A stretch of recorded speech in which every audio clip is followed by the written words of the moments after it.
29. 28. 27. 26. 25. 24. 23. 22. 21. 20. 19. 18. 17. 16. 15. 14. 13. 12. 11. 10. 8. 6. 6. What happened to 7? 7. 5. 4. 3. 2. 1. 0.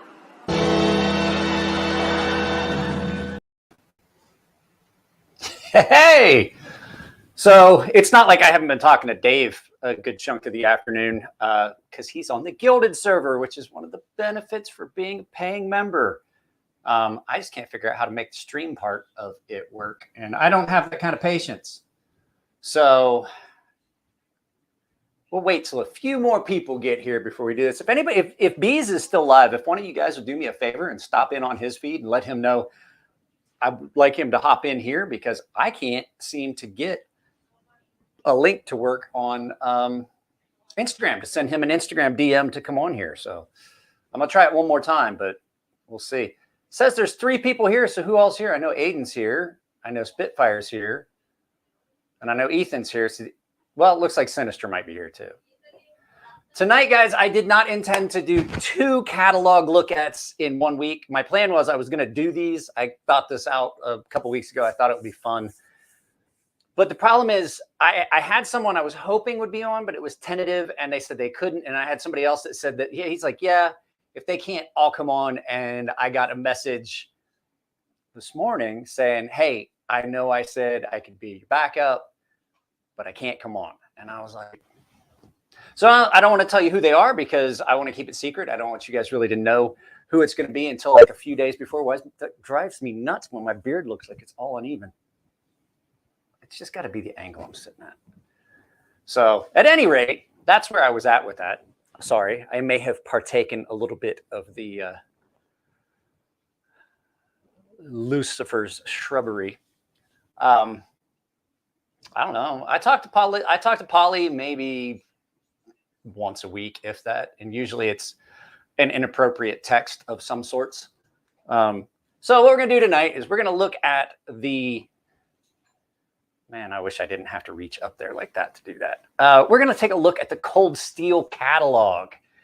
And I thought this would be fun because the Cold Steel has a lot of insane models, but I'm going to tell you right now, I have to rearrange this or there's not going to be enough room to do what I want to do. Look at his head go away. I'm scared, Mommy. Any rate, I'm trying to get this. There we go. There it is.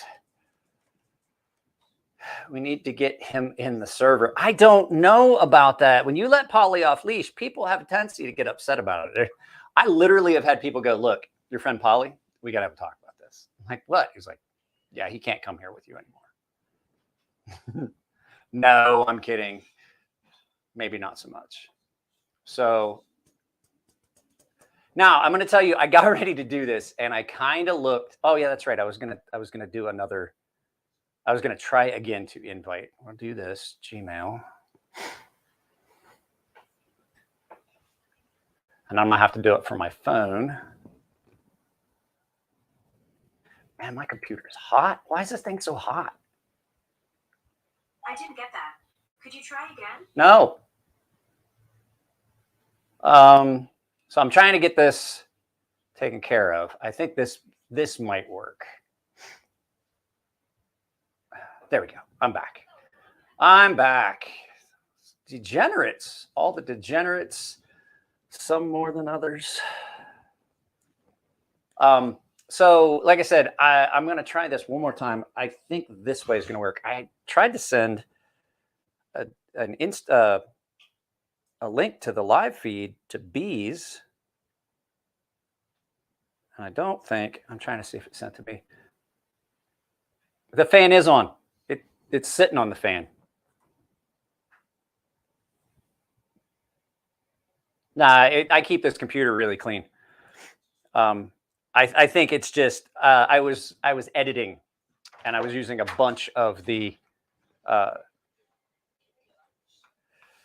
I was using a bunch of the capacity of the computer because I was editing and doing some stuff, and I had it full screen, and I was messing with it. So tell him I'm sending him a link. Actually, I'm going to do it right now. Copy link. Instagram. No, bees.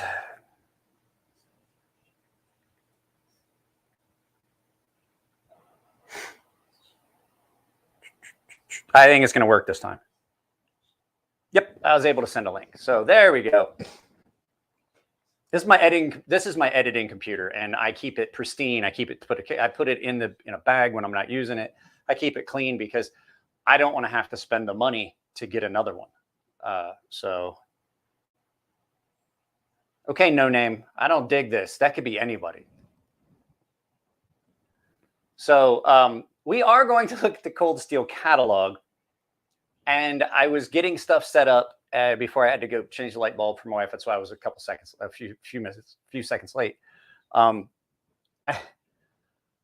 went to the Cold Steel website, and I was like starting to look around, and I realized real quick that I was like, this isn't going to be as smooth. As much as I bag on Spyderco, their website actually is pretty easy to navigate. Cold Steel's website, I don't know if you've ever been there. Not so much. Do you remember when people had all those websites with all the little banners and AOL and stuff, and it was horrible and it was nasty and it looked like, do you guys remember the Drudge Report, what that page looked like? That's how Cold Steel's page feels. Their website feels. I'm like, oh God, it's a nightmare. But what we're going to look at is we're going to look at, first we're going to poke fun at their catalog because their catalog is organized so horribly. But there are a lot of nice knives on here because I do dig a lot of the Cold Steel knives. So, Mom didn't like me. Called me no name. Gonna need to see birth certificates. I don't think we do. I don't think we do. I don't even like showing a vaccination, proof of vaccination for anything, let alone showing somebody's birth certificate. That's even worse. That's too far out of the realm of what I'm comfortable with. So at any rate, we're going to get into the catalog. I wanted to bounce something off you guys. How do you guys feel about me getting my videos uploaded the night before to just not even premiere, just to start at like 6 in the morning? That way people don't have to wait till 4 o'clock in the afternoon. I'm just thinking I want to try some things that maybe see how they affect the algorithm. Jared gets pretty good traffic. He doesn't do any premieres. I like the premieres, but now that I think I'm going to stop doing premieres because I have the Gilded server that we can use to do stuff like that. So it's nice to be able to talk to everybody in the premieres, but I'm not seeing a lot of traffic, and it just seems like I'm allocating time for something that just is kind of like not what everybody's wanting to do. So I think that we should just start making it so that the videos are available at 6 o'clock in the morning. And then that saves all of us the like having to be in the chat and waiting for a premiere and all that. And I'll just see how that goes if you guys are cool with it. So go for it. Okay. So I'm gonna open up. Oh, here we go. We're gonna do this. So keep in mind, guys, if you see this background page, if you see the Cold Steel website, and it's scrolling, I can't see the comments. So that's just going to be like, if you make a comment, don't get upset if I can't see it or if I don't read your comment. It's because I just can't see it because I have to go to the actual page. So I may have gotten too far into the Lucifer's rutabaga this evening. Yes, that is a Crazy Sharp mug. Should have bought them while they were available. I was trying to get you guys to buy them. I even did a video with PDM. All right, so I'm gonna go over here. So first of all, I wanted to point out you can't touch anything on their catalog without losing your mind because you're like, stop Stop. Why? I would much rather it not be automated. I don't want things to do things on their own on a website. I want to click on it. So at any rate, we're going to look at their new products. And you're going to find a running theme. Let's we'll go in here and see Brocky Boy, Brocky Boy, Brocky Boy. So these are their new products. Now I'm going to show you a couple things, and we're going to look at them real quick, and then we'll get into them in depth a little bit more. But we're going to look at this. So I got to get over here. So as you can see, that keeps popping up and getting in the way. That's not what I want. I want that out of my way. So this is their click and cut, which is basically replaceable blades for a knife. Now, I don't know about you.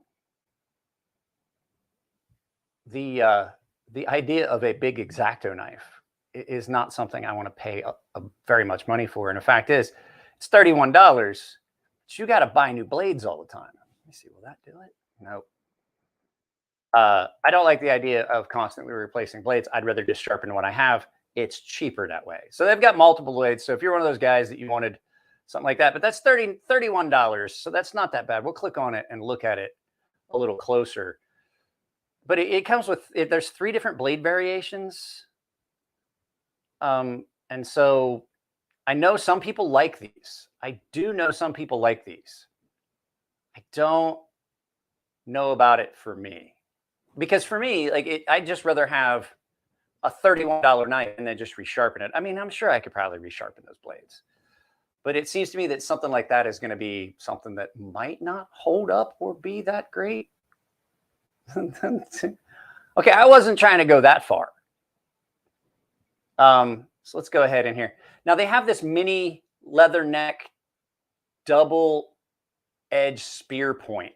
Now that's a cool looking knife. Both of these look like the Ontario Knife Company Airman's knife that they used to make for the military.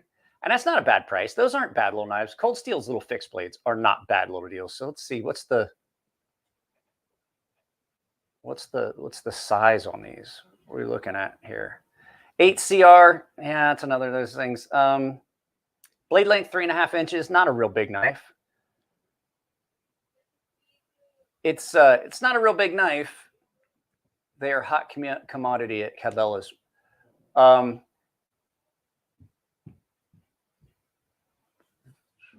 What was this? They are hot commodities at Cabela's. Are you talking about the click and cut?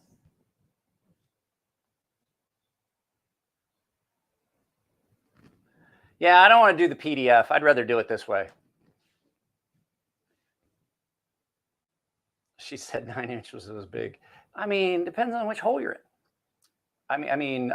Yeah, what you said. So yeah, I don't think that's great. I mean, it's $25 for 8CR. I guess that's not bad. Cold Steel usually does a really good job with their heat treat, so I imagine it's not going to be horrible. The mini leather neck Tonto, I imagine it's the same thing. It's to be an 8CR. Yeah, 8CR 13 MOV. Why is this website so garbage? Now, the problem is you start getting into this. The stuff you would want. The SRK, the SRK and the Recon Scout Tonto, those are good knives. But the problem is the prices went way up on this. I think the last time I looked at a SRK, they were in San Mai and they were less than that. But yeah, that's not the problem. Here's where we're going to start getting into the problems. Where'd we go?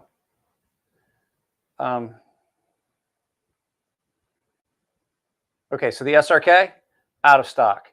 Recon Scout, out of stock. This is a good looking knife. This is that Recon Scout Bowie, but not $400 worth. I remember it being much cheaper. It is in 3V, but man, this website is garbage. It's just not. I don't think it's worth. I don't think it's worth $474. I remember when these were back when they were like $100. That's what I was gonna say. SRK was like $100. The Recon Scout buoy was like, I think maybe $2, if that. It was still pretty expensive in my book at the time. Now it's $475. Some people need a starter knife. Young people, get them a Swiss Army knife. Yeah, I mean, and here's the thing. I do know that the prices are going to be a little higher on here, but I want to go through their catalog. Cold Steel historically has, and I know why. There's other people that do it.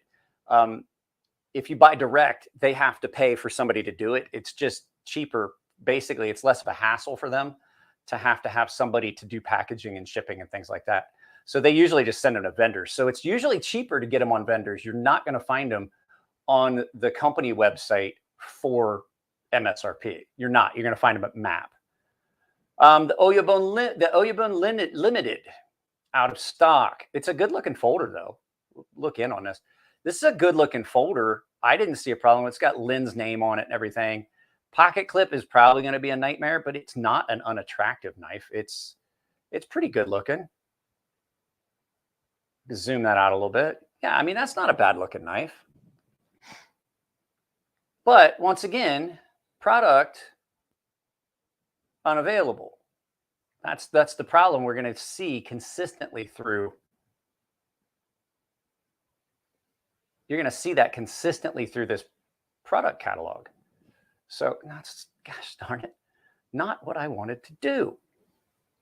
So this one, once again, this is the extra large drop point Voyager plain edge in AUS-10 stonewash, $124. Probably that doesn't sound like too much of a stretch for that one. The Voyagers are really good knives. They hold up really well. AUS-10, from what I've dealt with it, has been great. I don't think that's out of the realm of what I would pay for that knife. They're really good knives. Yeah, where I was looking at, if you get them while if you can afford them, you'll see when we get around to it. So yeah, the large drop point Voyager, the extra large drop point Voyager, those are going to be probably pretty good knives. They're just going to be huge. Like there's no reason in my book for them to be that large. So yeah, and you've got down here, but like I said, out of stock. Now, this is their new products, but they're on their website. See what I'm saying? These look silly to me. These look a little, those look a little stubby and small. So I'm not sure. Michael R., you said you have the regular Oyabun. It's a good little knife. Is there a difference in steel? I haven't looked it up yet, but is there a difference in steel? Because the only thing I noticed is one had Lynn Thompson's signature on it and one didn't. And the one that had a signature also had polished bolsters and hardware. Just asking because I'm curious. $79. What's the steel on this? AUS-10. I don't know. That really doesn't do a lot for me. Same with any of these. The Recon Spear Point, any of that stuff. These just look a little stubby. And I don't know, like $79, I still don't know if that's, what's the size on these? 3-inch blade, 7 inches overall. I guess that's not too bad. I mean, the flip side of that is I typically I don't think you should charge extra for larger knives unless it's just a matter of the materials that go into it. But like this double safe hunter, I mean, that's what I want. Even, you know, that double safe hunter, I want to make opening and closing my knife even more difficult than the fact it's a lock back. Now I want to put a slide lock on it. I don't see that being something I would want. It is a good looking knife blade though. The blade shape and everything on it looks good.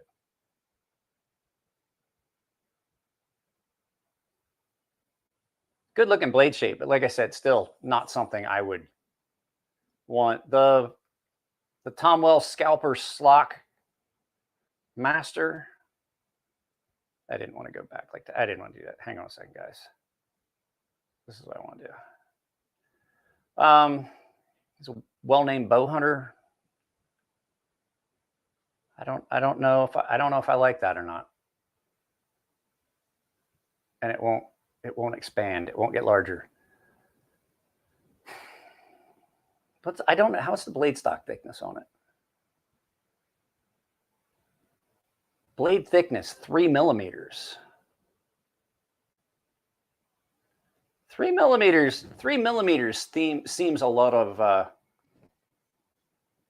No, it's just a okay. Let's pull it back up. Oh, I can't do it from this page. I gotta go back. I'm tired today, guys. I'm drinking coffee. It's just so when you lock the blade open, you can slide that out and it locks it even more. It's like I'm like that's silly. I don't need a secondary lock on a lockback. Lockbacks are historically super strong, especially if they're doing the Jesus Christ. If they're doing the triad lock on any of those, I mean, Cold Steel's lockbacks are pretty good. Lockbacks are really strong. They typically are. But then to have to put a second lock on it, I don't know. It just seems kind of redundant.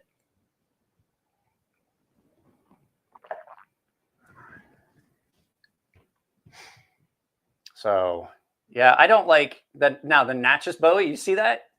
$629 for that. I remember when I thought they were crazy expensive at $400, and they had a leather sheath. It is a good-looking Bowie knife, though. I could never say that that's why won't this work?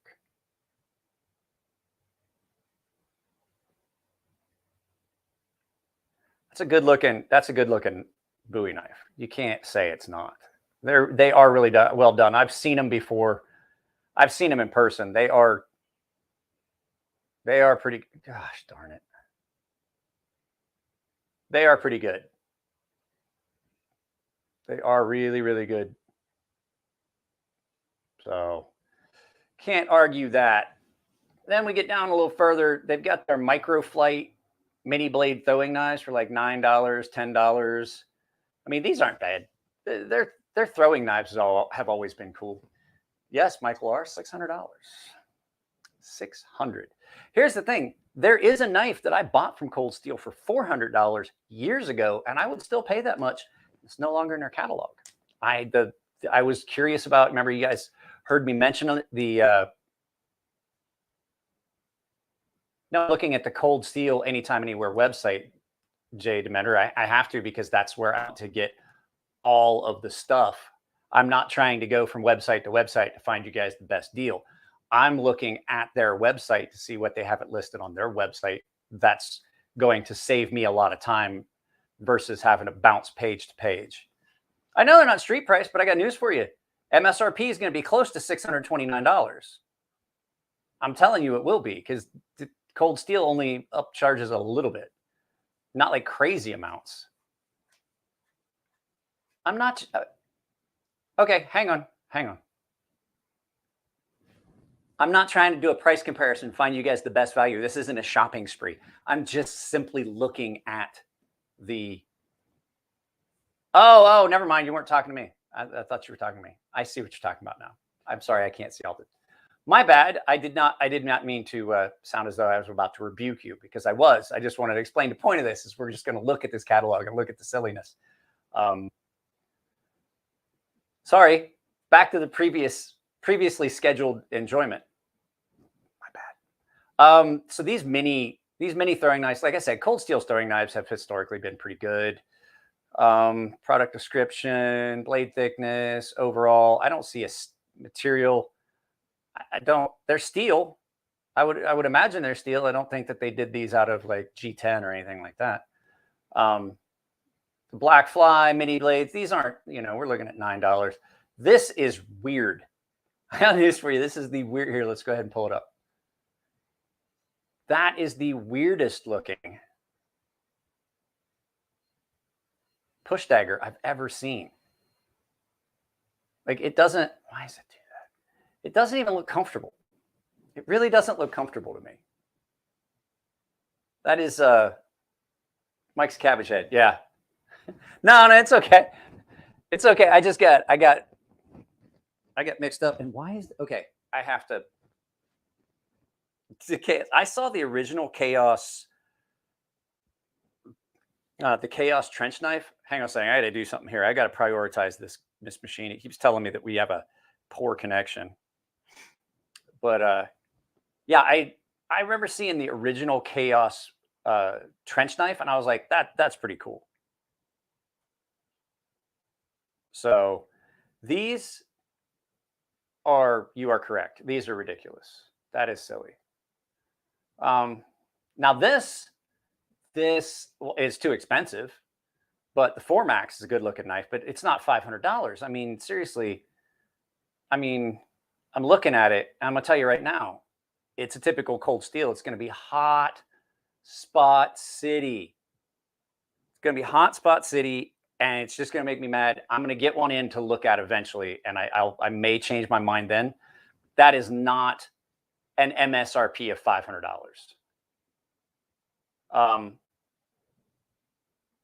There is no reason for that knife to cost that much. I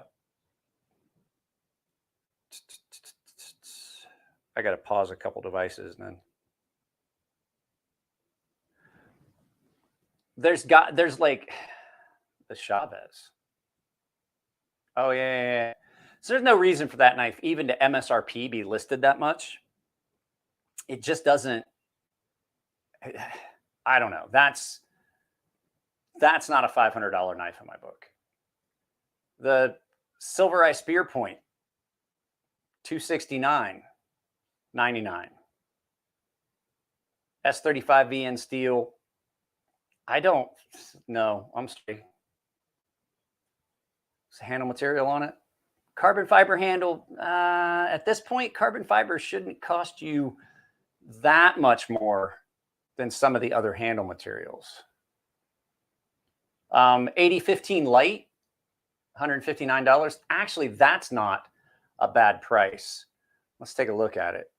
OS 10 steel, 3.5 inches. I wouldn't shy away from that.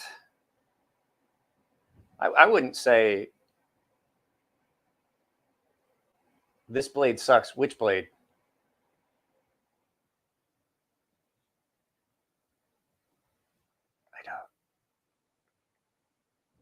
I don't know what we're talking about. Sucks. Carbon fiber. Oh, carbon fiber. It depends on how they're done. I've got a couple knives with some carbon fiber. It's not too bad. But I like a little bit of weight reduction, especially in some of I have some really big folders and they've got carbon fiber in them. The weight reduction does come in handy. The 8015 light, that's not a horrible price for that. That's not a bad little knife. I wouldn't turn that down. Like if somebody was like, hey, got your birthday present, I wouldn't be like, oh, thanks. Drop forged 9.5 inch buoy. Let's look at this. I hadn't gotten to look at this one yet. So that is drop forged. I'm trying to see what steel this is in. It's probably going to be, they don't even have a blade steel. It's probably 1095 drop forged. They're not even going to tell you what steel it's in. I have news for you. If yeah, I know, but I'm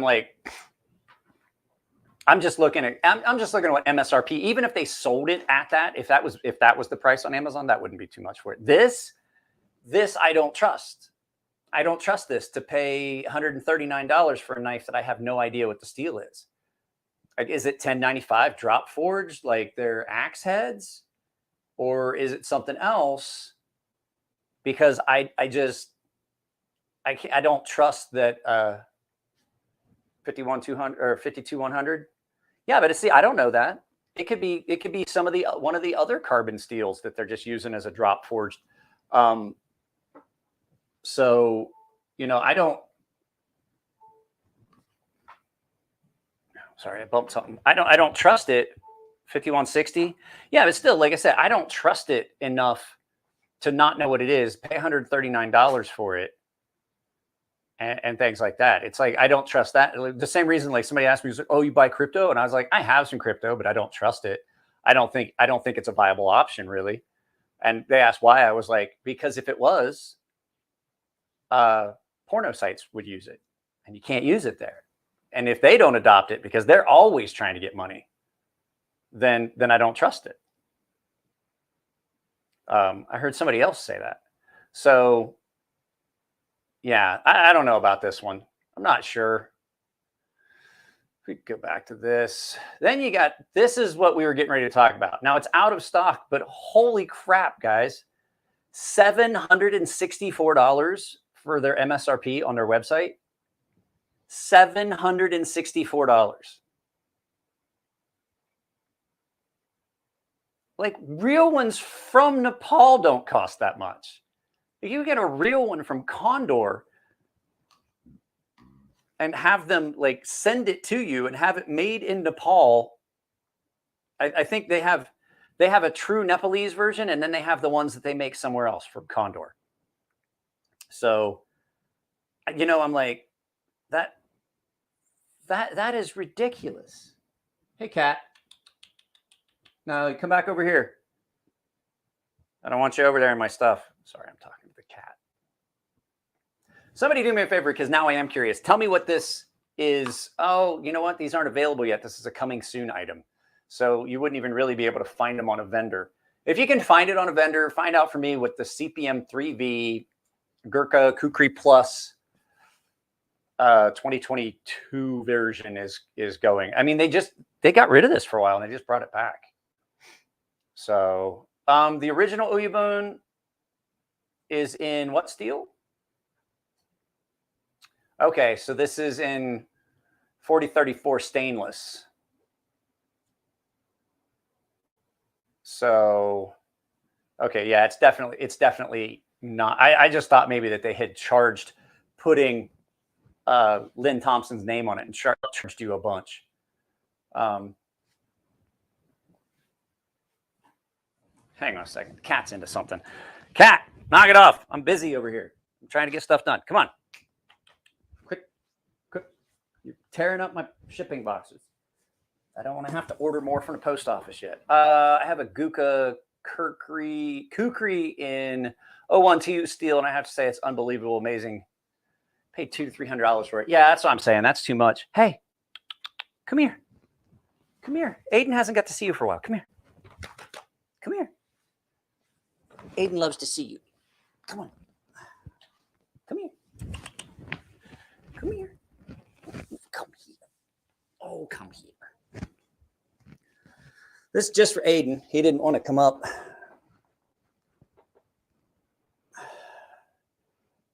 So, hey, buddy. So, yeah, I mean, those are some crazy expensive prices. Aren't they, buddy? Aren't they, buddy? You going to go sleep? So, all right, you can get back down now if you want. Now I got hair all over my black sweatshirt. Shop Nako Wirch. I'm gonna get a Shop Nako emoji, and I may have some Shop Cat stickers made. Why has he got to get under things? I don't understand. Like he wants under stuff. Get out from under there. You're gonna be filthy. I don't know what he's doing. He's attacking a leaf, apparently. Sorry, guys. The cat has got me distracted. And like I said, I may have gotten into the Satan's rhubarb. Hey, knock it off. That's my slipper. So yeah, let's get back to this catalog. Hey, come on. Come on. I'm gonna have to put the cat in the house. Come on. Come on. In. All right, stay there. Just knock the fuck off. I'm going to throw my sandal at you. Oh, anyway, guys, so Yeah, expensive. My bad. Sorry. It's probably much more entertaining when I'm not just all jumping around trying to get stuff done. Jesus Christ. So yeah, the Guka Kukri Plus, that's nuts. And then you have these. They're all out of stock, so we're not even really look at them. These are ridiculous. Don't know why they ever made them. The cat's in a playful mood. He's chasing shit all over the garage. What was this? So no one found a price. So these are ridiculous. I remember when he came out with these and I saw them and I was like, why? Why are you doing a Chris blade? They're not great. They're not a great blade. They don't cut anything. Because Mike, sometimes you feel like having an Aladdin blade. That's not even an Aladdin blade. That's something out of, that's like the Chris knife is like Indonesia, Malaysia. I can't remember. I know you can hear that bell. I have to do something and then remind myself to do it again in an hour. So yeah, it's just for the wow factor, but like eventually you're going to get it dull. If you use it, you're going to get it dull. And I got news for you. As much as I sharpen knives, I'm going to tell you, I've done these before. I've done those before. They are not anything I want to do ever again. Being culturally insensitive. No, I just said that's on a folding knife. It's ridiculous. I get it. The Chris knife, the Chris daggers and the Chris swords and stuff like that. I get that. I mean, because it's got so many, like for a combat weapon, but like a pocket knife, that's not a good EDC, guys. Well, let's go back. What's next? These are some more of those double safe hunters. I don't get them. I was like, they're not a bad blade shape on these two, because I mean they're the same knife, just in different colors. But like, once again, a secondary lock on a lockback. I don't get it. Let's get here. Let's see. Now this, I've seen one of these. They're a really nice knife. I don't know if they're $289 nice, but pardon me. But you're looking at a 5-inch S35 VN. You can get a knife similar in size in those materials for less than that. It's, you know what? If I was going to recommend a knife in about the same price point, I would find somebody that's selling one of those Sinkovich design ZTs with the big blade like that. Oh hell, I can't even think what you call it now off the top of my head. Scimitar, the scimitar style blades, the Persian style blades. That knife right there, you can find one similar to that for cheaper and probably of better quality at the same price point. And like I said, I know it's not going to be at $289 on a lot of their vendors, but the fact is, that's, if you buy it from them, that's what you're going to be paying. So yeah, Talwar has been around for a while. It's not new. I don't know why they're labeling unless it's something. Now these are knives. There's a couple of these that I saw. Range Boss, Flat Dark Earth. These are nice little lockback knives. They had one that was like a Stockman, and I saw it in their catalog, which means they brought it back.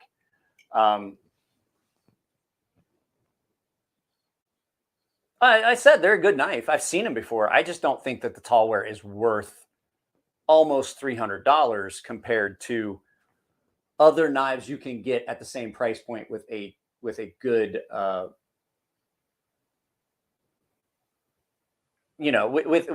with a better amount of quality, something that you're going to be able to maintain. A lot of these knives are not something that's easy to take apart. They're like peened together. A lot of them have like let me see if any of these aren't. At least they used to be. So like this, I guess, yeah, you could take this one apart, but some of their lightweight stuff, some of their knives used to have the peened hardware and you couldn't get it apart real easily. Maybe they've stopped doing that so much, but yeah. Yeah, but these Range Boss, that's what I was getting ready to say. The Range Boss, I believe, used to be the Stone Cold Steve Austin Broken Skull. I believe you're right. I think that's what they were. I know they look similar. So let's go back here. The mini Japanese reinforced point. Oops. I want to look at it real quick. Steel 8CR 13 MOV. That might not be a bad knife. What was the length on that again? $29. 3 3/8 inch. That's not a bad little. That's not a bad little knife at that price. Nice little. That would be something to throw in your car as like a little self-defense tool if you needed it. You were getting out of the car and felt uncomfortable. You could grab it out of your center console. It's not too big, and it's something that would probably fit that role pretty well.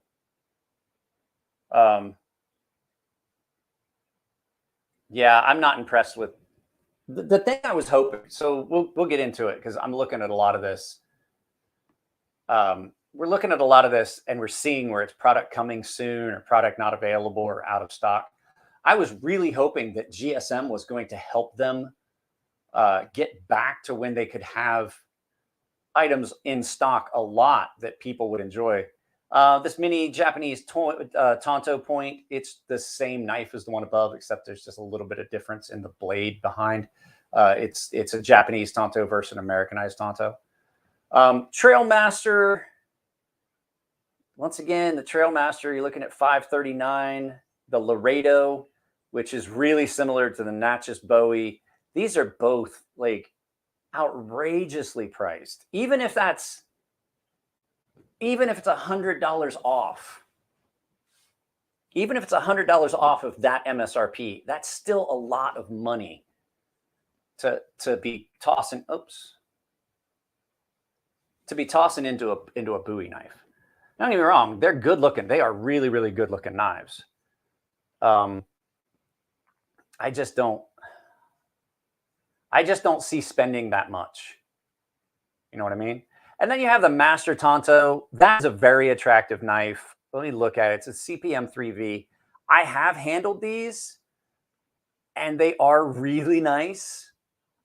I don't know if I'd pay $349. I don't know if I'd pay $349 for it, but it looks like it's in stock. Somebody want to tell me what the Master Tanto 3? Somebody want to tell me what that Master Tanto in CPM 3V is going for street price? Because that's an available item. They have to have it somewhere. I don't want to have to open up another tab. One of the hideouts. You got one of the hideouts that I carry for impromptu situations. Guys, I'm exhausted. I'm sorry if I seem a little slow this evening. I'm drinking a cup of coffee right now, but I got up really early. I'm curious about this one.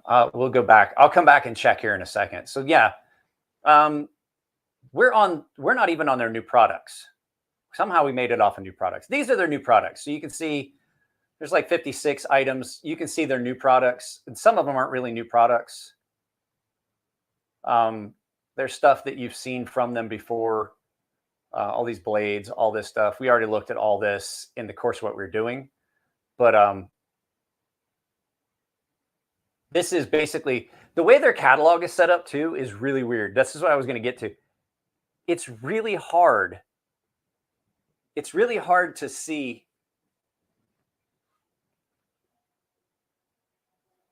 $269 for this exact Master Tonto, I should say.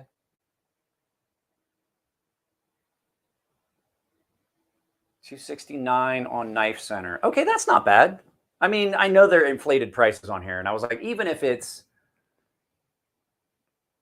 Even if this was $300, I probably would still go with it. Those are nice. I've gotten to handle them before. They're pretty nice. What I was going to show you guys, the way their catalog is it's so difficult to navigate. So everyday carry, hunting, and tactical are basically all the same knives. They only need one tap. So we get into these. These are the holdouts. These are really good self-defense knives, nice and thin. Just why they're so expensive, though. I mean, let's look at them. So this is the all serrated one. I'm not seeing anything big, special. It's just, it's a lockback in G10. It's just a lockback in G10. What steel? S35VN. So, like I said, I know that those are prices on their website are going to be more, but holy crap, that is still ridiculous.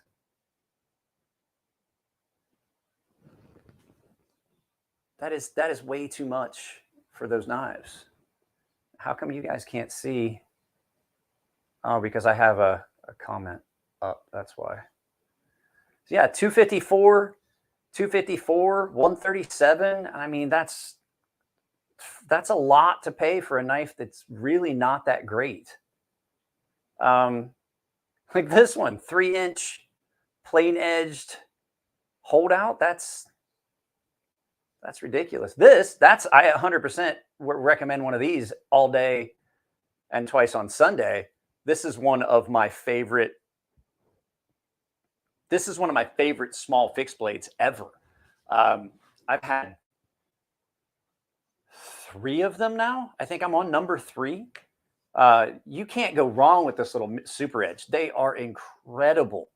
I also have the Mini Pal, which is the Urban Pal, the little tiny little push dagger that looks like this. This is a great little knife. I've talked about it a bunch of times, how much I like the Super Edge. Did a video about it and everything, how good it was.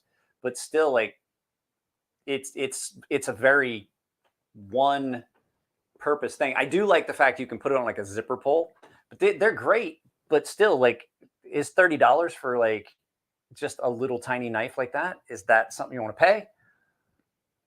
I mean, I did, but I also know that we only paid about $30 for the Tough Light when it first came out. 39, maybe 40. That Super Edge is close to that hideout I mentioned, except it's a double-edged dagger. Yeah, this Super Edge is like 3 inches max, I think. Well, they have the specs listed here. 2 inches. Blade length 2 inches. Handle overall length 4.5 16ths. 4 5/16. So it's a tiny little knife.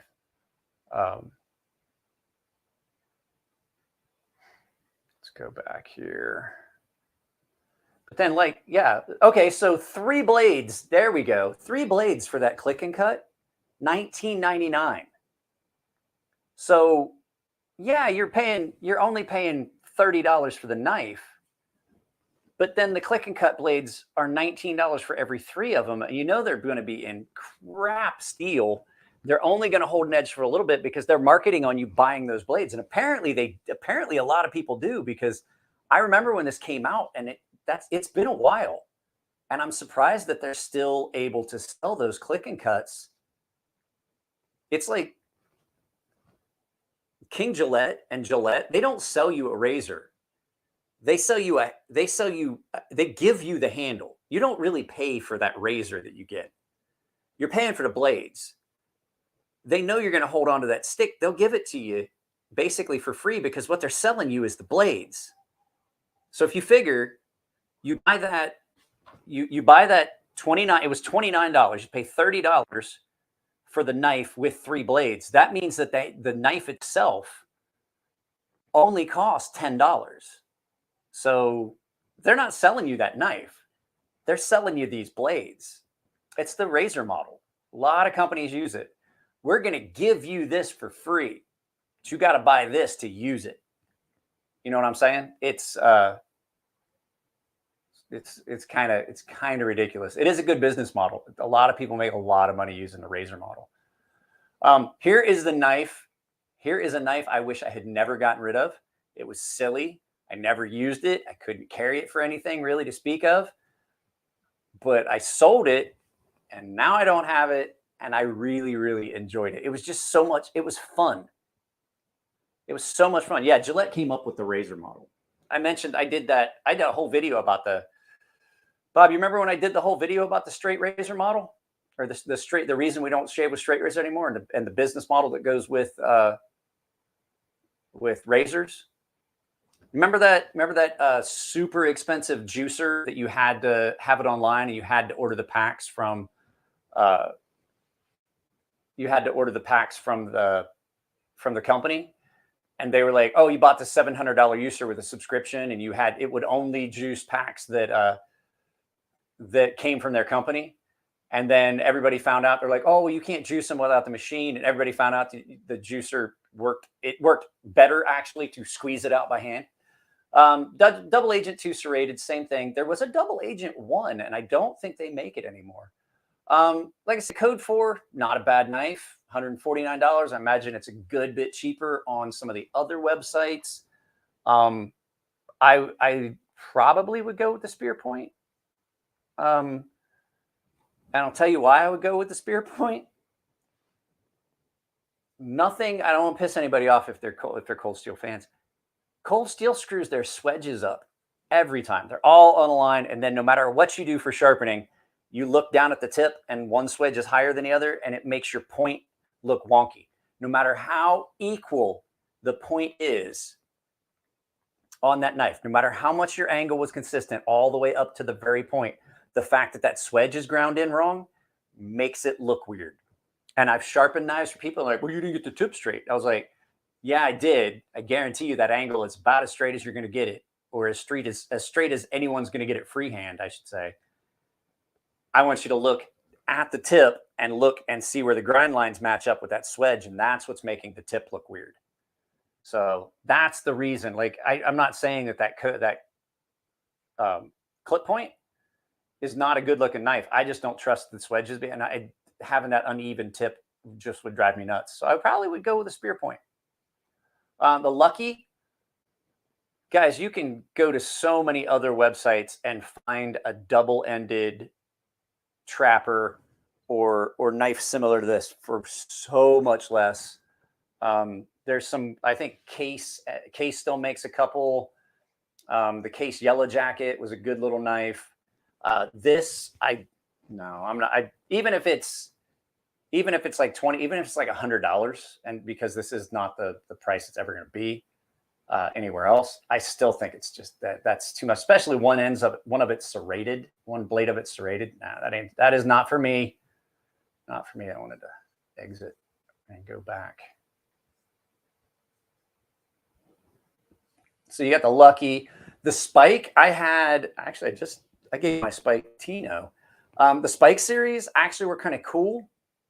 They were, back in the day, they were just a solid piece of steel with a cord wrapped handle in a Secure-X sheath. I had the Scottish Spike. I just gave it to Tino because he's been like, ever since he saw it when he came over to one time, he's like, man, I wish I'd gotten one of those. I didn't know where could I hope I can sometime find one of those. And I was like, bro, I haven't carried it, used it, looked at it, except for in a full collection video for years. So I gave it to him. Holy crap, it's been an hour and we're only partway through this. So yeah, let's go ahead. The Steel Tiger, this is some of their more budget line. It's just they call it Kratex or Grivery on these. The Mini Tack Buoy, no thanks. I have this, the Mini Pal. I have this. There's a little bit bigger version of it. These aren't bad. These are really good. Like, these are some of the best little mini push daggers you're ever going to find. Cold Steel's push daggers are always good. So push daggers are always good. That is the Double Agent. The first, I didn't see it when I looked at this, glanced at it earlier. So yeah, they had the Double Agent, but I like the Double Agent too. I wasn't a fan of this. Drop Forge Survivalist, once again, unknown steel, don't know. Well, unless they have, let's see if they have it listed. 52-100 high carbon steel. Okay, so I know what steel it is. That's probably not a big issue. Yeah, $100 for that. Probably not too far out of the realm. Drop Forge Hunter. The drop forged boot knife. These actually, I've seen these.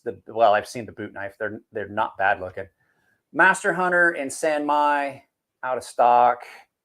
That's probably something that is just going away, and they were just trying to get it. That's just out of stock. That probably won't ever come back. And the reason I say that is because, oh, that's disappointing. I did it again.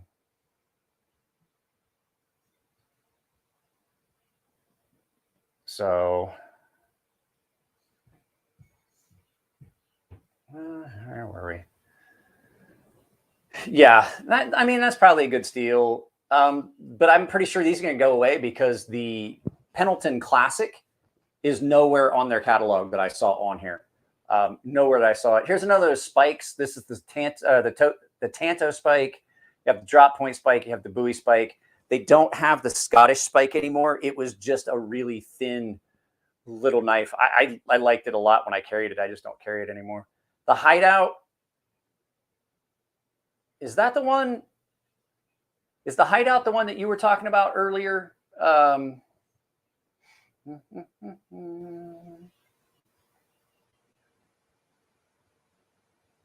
Hideout or Holdout? Who was it that said?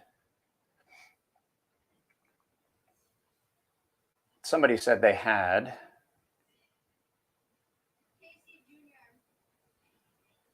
At any rate. So I do not. I have a Pendleton custom. I have a Pendleton Custom Classic. I do not have a Classic Master Hunter. So got yours for $30. So I don't like this mini Hideout. I'm just thinking it just looks cool, but it's not actually going to be anything. Recon Tonto out of stock, SRK out of stock, 3V Master Hunter. That's not what I have. I have, like I said, the Pendleton Classic. I'll grab it here in a little bit. Recon Tonto out of stock. They have these. What steel were they doing these in? I don't even see a steel on this. So blade steel. Oh, SK5 with black tough X finish. So yeah, those were always really good knives, but I don't know. Yeah, the price $69. That's not bad. SK5 steel. It's not a bad steel. The Master Hunter. That's a really good knife. It's not as good as the Pendleton Classic. $129 for the Spartan. I forget what I paid for mine. I think it was like $92, $93, something like that. Black Talon. Bobby D has one of these. Steel on this. S35 VN. I wouldn't get one of these because I already have the the Matriarch 2.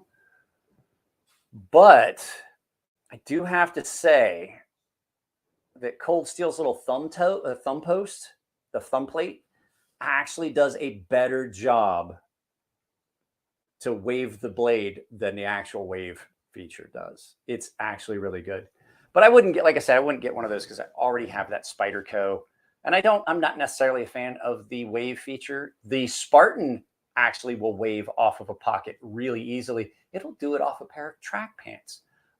That thumb plate that's on that, really, really good. I love my Spartan. $129, even if that was MSRP, I'd still buy that. Especially because it's an AUS 10 now. Mine was an AUS 8, and it still was great. That drives me nuts every time I do that. Their website is just not great. Bush Ranger Light. It's another one of those slide locks. Not even going to talk about it. The Bush Ranger. Let's take a look at this one. The Bush Ranger. That's what I thought. It was an old fixed. It looks like an old fixed blade that they had. S35 VN steel, blade length, 3.5 inches. It's not a bad looking knife. I'd probably give that a shot. Wow, you must be way behind. I haven't looked at the tie lights at all yet. They were at the beginning. You must have You must not be on time with us. Yeah, the Bush Ranger, that's a good looking knife. I wouldn't knock that one. $224. I don't know about that. Like if it was significantly cheaper, like if it was like 150 maybe. Ultimate Hunter. These aren't great. I didn't like these. I've seen them. They were really poorly ground. The couple that I saw, a guy had bought 2 of these and had me sharpen them for him. And I was not real impressed. That's driving me nuts. I got to do it this way. Driving me nuts. S35 VN, $189. I guarantee they're a good bit cheaper. If it's a blade you're into, I bet that would probably be up a few folks' alley. Here we go. These are some cool ones. I like the Voyager series. John's here. What's going on, John? These aren't bad knives. They're just the XL versions of these. They're kind of over the top. I don't think they need to be that big. You know what I mean? They're a little bit too much. So not bad knives. The Voyager series is a good set of knives. I don't like the way the handle feels in my hand. I have just a regular Voyager Tonto. They're pretty well built, pretty well made. I believe these are like the ones I was talking about earlier, though, where I don't think these. Yeah, see, these aren't ones. I guess they are. I guess you can take all of them apart now. Some of the Cold Steels I had in the past, you couldn't take them apart because the hardware was peened over. It wasn't screwed on. So there we go. Page 2. I think there's only like 5 pages. We can get through this pretty quick. More of the Voyager series, like I said, they're okay. $94, not bad. I have one over here. I guarantee probably cost about $100. OS 10 is a big upgrade from the other steels they had in it. Mine is in BD. Hang on a second. I'll grab it and I'll grab my other. I'll grab my Pendleton Hunter so you guys can see, because I know somebody was talking and said I had a Master Hunter.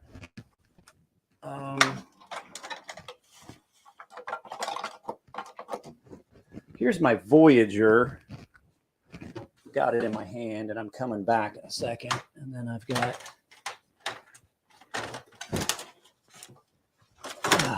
it's a dangerous box to be digging around in. Some of these knives are in sheaths that are very old.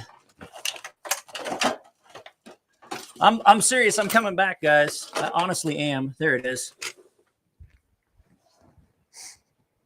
So there we go. Just to give you a size. Hey, Brant's here. Did somebody say something about Hinderer? Not these days so much, Brant. Did you see the way they were handling their folks? I saw your comment on there. I was like, Brant, like, don't encourage them to be dumb towards their customers. I was like, did Rick approve this video? So just so you guys get a point of reference, this is just a regular Voyager. It's a big knife. A Voyager XL is going to be huge. This is a good knife. This spends a lot. This thing is really sharp right now. And this one is in CTS BD1. So Voyager series is good. I have a hard time with using for some things because this handle just feels weird. It just puts the knife at a weird angle in my hand. Sorry, my phone lit up. So this isn't bad. And then like I said, I do not have the Master Hunter. I have the Pendleton Classic, the Pendleton Custom Classic, which is a much, much nicer knife. Now, to put in perspective, some of those knives that they have listed on there were $600, and they were not even in San Mai. This one I paid $400 for this in San Mai, and I would do it again if I could make sure I got this level of quality. This is a great knife. Probably one of the best fixed blades I have owned, and it's Cold Steel. So I just had to take a second to get away from their catalog because, like I said, their website's pretty horrible. So I'm not trying to say that Cold Steel's great. I'm bagging on some of their stuff too, just like I did with Spyderco.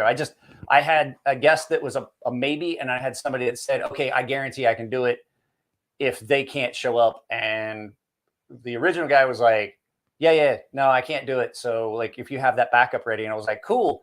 And just about the time I got ready to set everything up to bring my backup and send them a link and everything, they're like, hey, bro, shit came up. I can't, I've got stuff to do. And I was like, well, I guess we're just going to do this. I was going to do this next week. So next week, Wednesday, we're going to look at the Benchmade catalog. But yeah, Recon Tonto, not bad. That's a good knife. It's got a more comfortable handle than the Voyager series does. And I've actually gotten to where I kind of enjoy the handle on this. I'm starting to get used to it. It's only taken a couple years. So here we go into some actual tie lights. I actually have this tie light. I have this same one. This is the 4-inch, I believe. Yep, I have this exact one. OS 8, I have this exact tie light. It's actually sitting on my workbench. And I love my tie light. I really do. The only thing I did to it was I changed the, I opened that up. You can see it even on their picture. I opened up that choil so there wasn't a weird spot there and made it easier to sharpen. I didn't like my tie light at first. I really like it now. So I don't know what the difference is between these, but they're the same price. The Finbear is real similar to a knife that I also own called the Sizu, which is basically, it looks like a Mora. It looks like a Mora, but it's just not as well. It's not ground like a Mora. So it's when you look at it, it comes down. It's not the Scandi grind. It's a regular grind. So it's basically a Mora without the Scandi grind, which kind of defeats the purpose. So, but still a good knife. I mean, the tie light, this one in G10, I don't know what steel it's in, but S35VN with DLC coating, only 200. Oh, I missed the decimal. I thought it was $24.99. I was like, $24.99. Exactly. It was a Puku style. I have it over there. It's a really nice knife. I wouldn't ever part with it. It's one of the other really, really good showings from Cold Steel. Well, let's back out of that. $249, not $24.99, Mike. Peacemaker, I never got to see it, but the Peacemaker was their actual Scandi grind. But I didn't understand the Scandi grind with the... I didn't understand the compound Scandi. I never understood the compound Scandi. I don't know what the point of that is. I would prefer to have the tip be a little bit heavier for like prying on like wood in a campsite, like to knock off and pop wood open and things like that if I needed to, and then have the back be skinny where I could do feather sticking. That seems kind of bass-ackwards to me, but some people, I guess people liked them. They sold pretty well. They're still around. So, but yeah, and then so you have the Recon One clip point, not a bad knife. Like I said, don't know if it's 176, but if you're getting it on a different website and it's significantly cheaper, probably be okay. We're about to get into some expensive stuff though. Well, I guess you know what? The Large Espada is not as expensive as it used to be. So Large Espada, these were big knives. What's the overall length on this? I was like, it's got to be overall length. Yeah, I was going to say, I was shooting for 10 or 11, and it's actually 12 and a quarter. These were huge. So that's the large, right?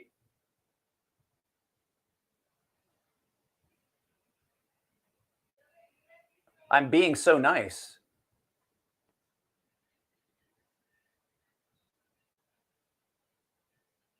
What was this? Exactly. What? Looks like Amora knives. So what was it supposed to be? Thinner grind at the tip was for detail carving on the Mora. You mean on that? So yeah, I don't know. Like I said, if I was going to do it, I would want the tip to be more robust so that like if I needed to like pry bark or pry something off of a tree in the campsite, I'd want the tip. Typically the tip is the part that's going to break the soonest. And then for feather sticking and stuff, I would want back towards the handle where I can get more leverage. I mean, I'm sure there's a point for it, but I don't know what it is. No, I like cold steel. I'm just saying, like, some of them just don't make sense. Like this next one, guys, this next one absolutely makes 0 sense. So it's $649 MSRP on their website. I guarantee it's cheaper other places, but it's out of stock. So 16 3/4 inches. 16 3/4 inches. I'm going to say that one more time. 16 3/4 inches. I know people that have vehicles that don't have that much ground clearance. Matter of fact, I guarantee my car doesn't have that much. There's trucks that have, like, you buy a stock truck, 16 3/4 inches could be stock clearance on like a Toyota Tacoma. Like, that is ridiculous. There's no need for that. There's no need for that. I've seen people carry them. I sharpened one. So, like, and like I said, $649. I know that it's not that much on some of the other websites if you can find it, but still, that is ridiculous. SR1 Tonto, no, that is way too expensive for something that is that blocky, flat, and uncomfortable. That thing looks like a Lego.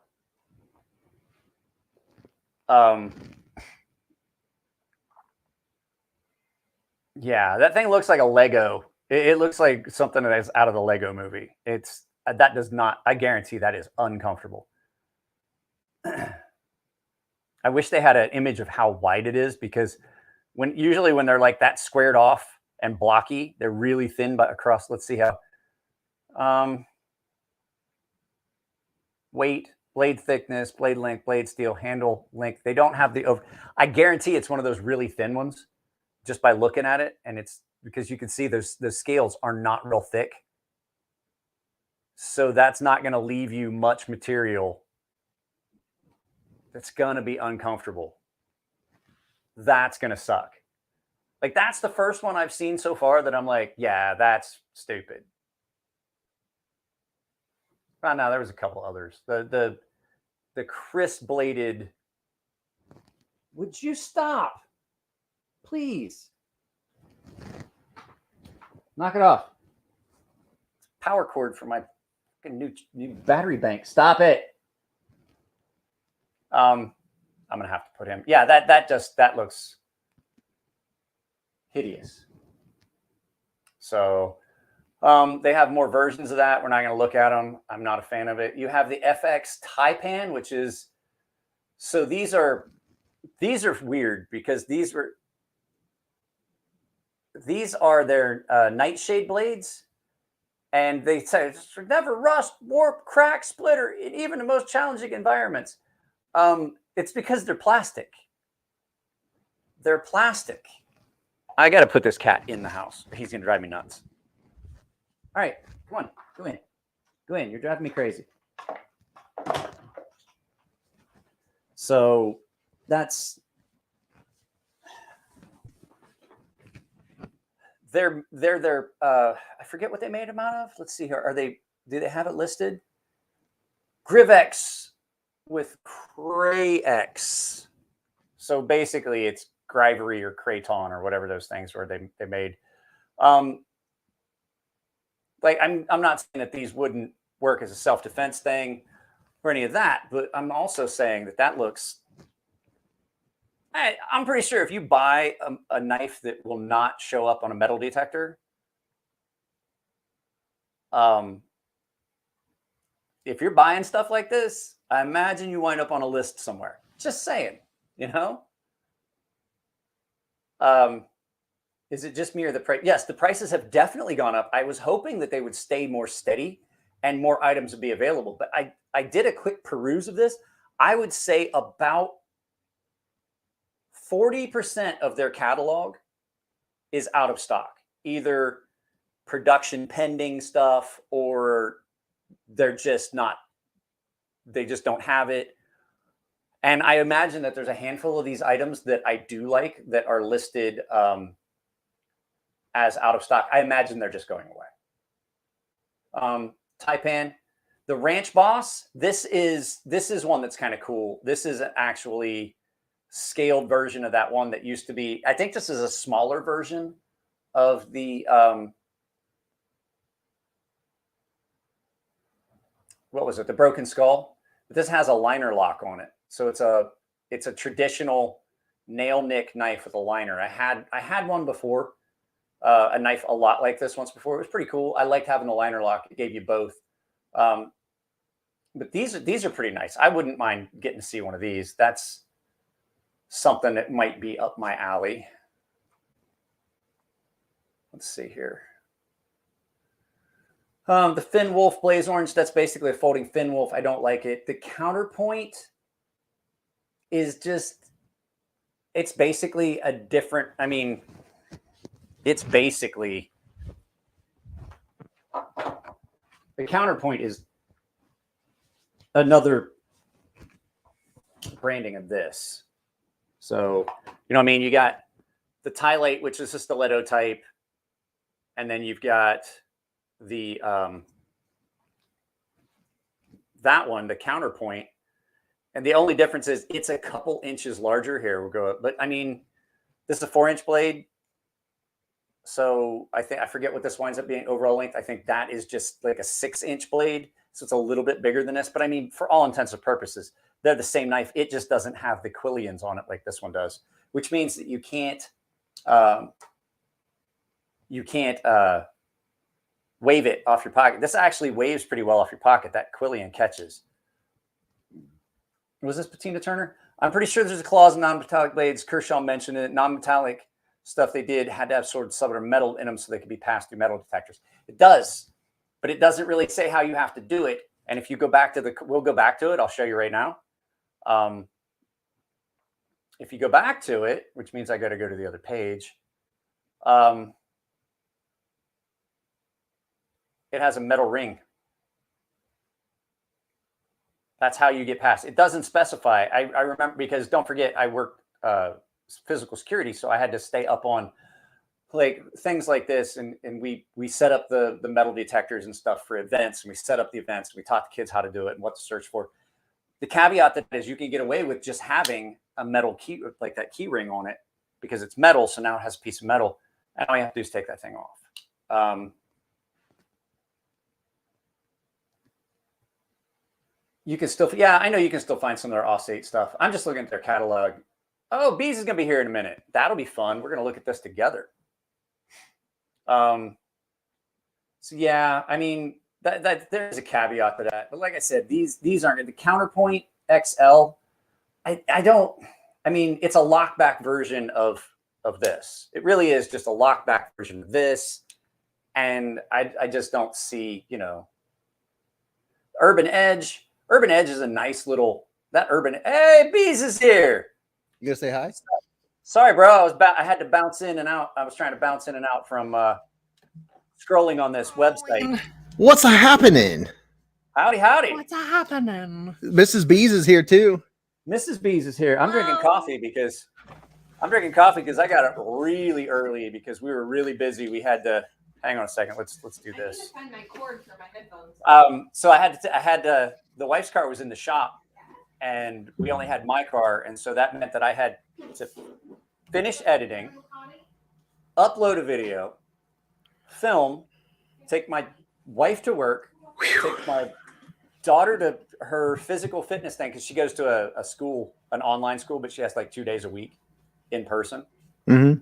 But she had to do, you know, that presidential fitness test thing? Yeah. She had to do that today. So that meant that I had to drive her there and then go pick her up after, pick my wife up after work, then come home and get ready for all of this. Oh my goodness. So I'm tired. And I told everybody, I was like, I may have gotten into the lettuce a little.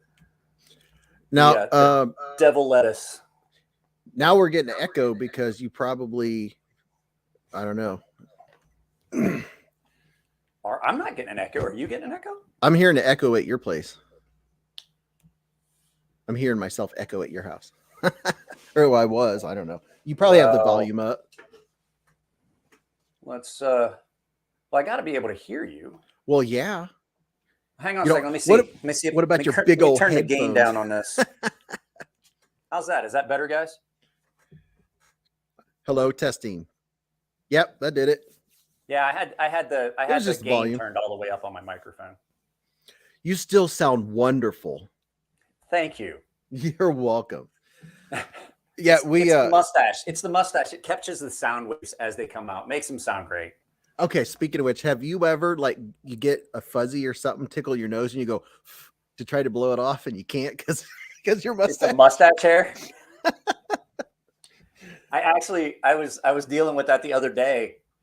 I was trying to film and my nose just kept itching and it just felt like so I kept trying to see if I had a long nose hair that was catching and I Yeah. had a mustache hair because my mustache is clear like Yep. it's like 2 fingers. Like I can take my mustache and put it like 1 finger over. And one of my mustache hairs had flipped up and went right in my Oh, nose. that's so annoying. And I was like, oh, I'm gonna sneeze. Yeah, but but do you have one of these? You know I had what? to snack.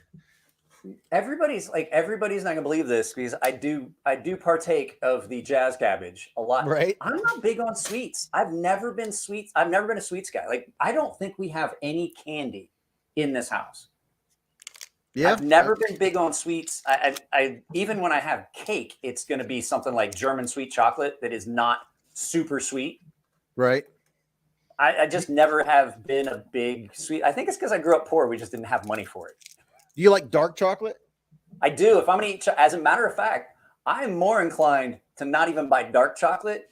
I'll just get the Baker's semi-sweet chocolate Mm-hmm.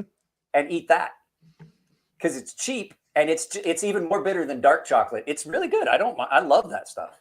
Every once in a while for a treat where they sell all the chocolate like at Kroger or the grocery store, I'll get a bar of like 85% dark chocolate.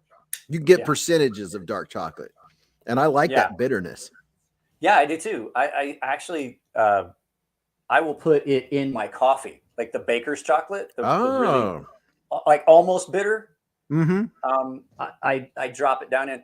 Stacy says if I sent you a beard comb and maybe some Sir Lancelot balm, would you use it? I actually have a beard shampoo, conditioner, oil, comb, and brush. It's just my beard hair is so incredibly curly. This is as straight as it gets. Like it does not, like it's, as I brush it out, it'll get a little bit longer, but then it just pulls back in on itself. But yeah, I oil, brush, comb, and wash and condition my hair every day. All right, if the echo's back, let me go. This is the first time I've had a problem with it. Let me go back and get. I just hate wearing them. I have a set of headphones with a microphone. I'm just gonna have to change it. Give me a second. Well, you know, yeah, that's something you have to deal with when you have people talking, people on there. I've done this with Cole a couple times. Let me hang on a second. Let us transition from the wireless mic.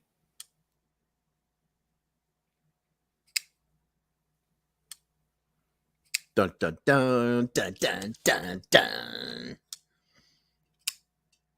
Corey Pitt said that broccoli head logo is fire.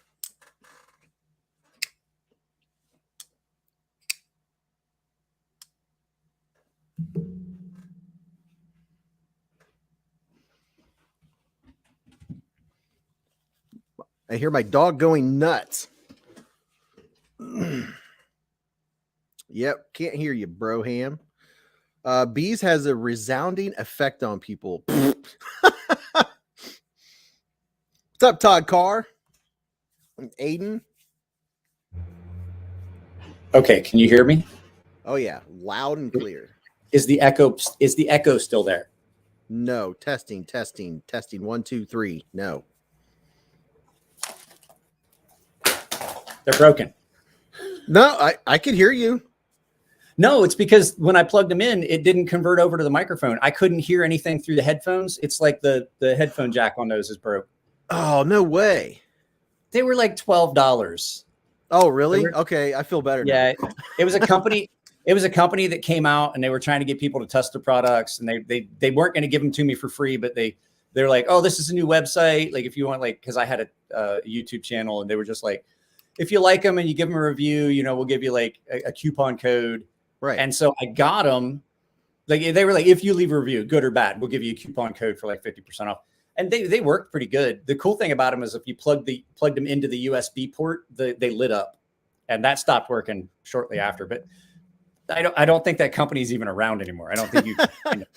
Well, I was thinking they were like my son's like fancy Xbox headphones or something. Those things were expensive.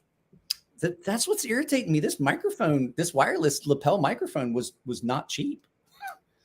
Well, And I don't it's- think that's not what causes the echo. It's Well, the, all think I the did volume or was switch microphones. something. Okay.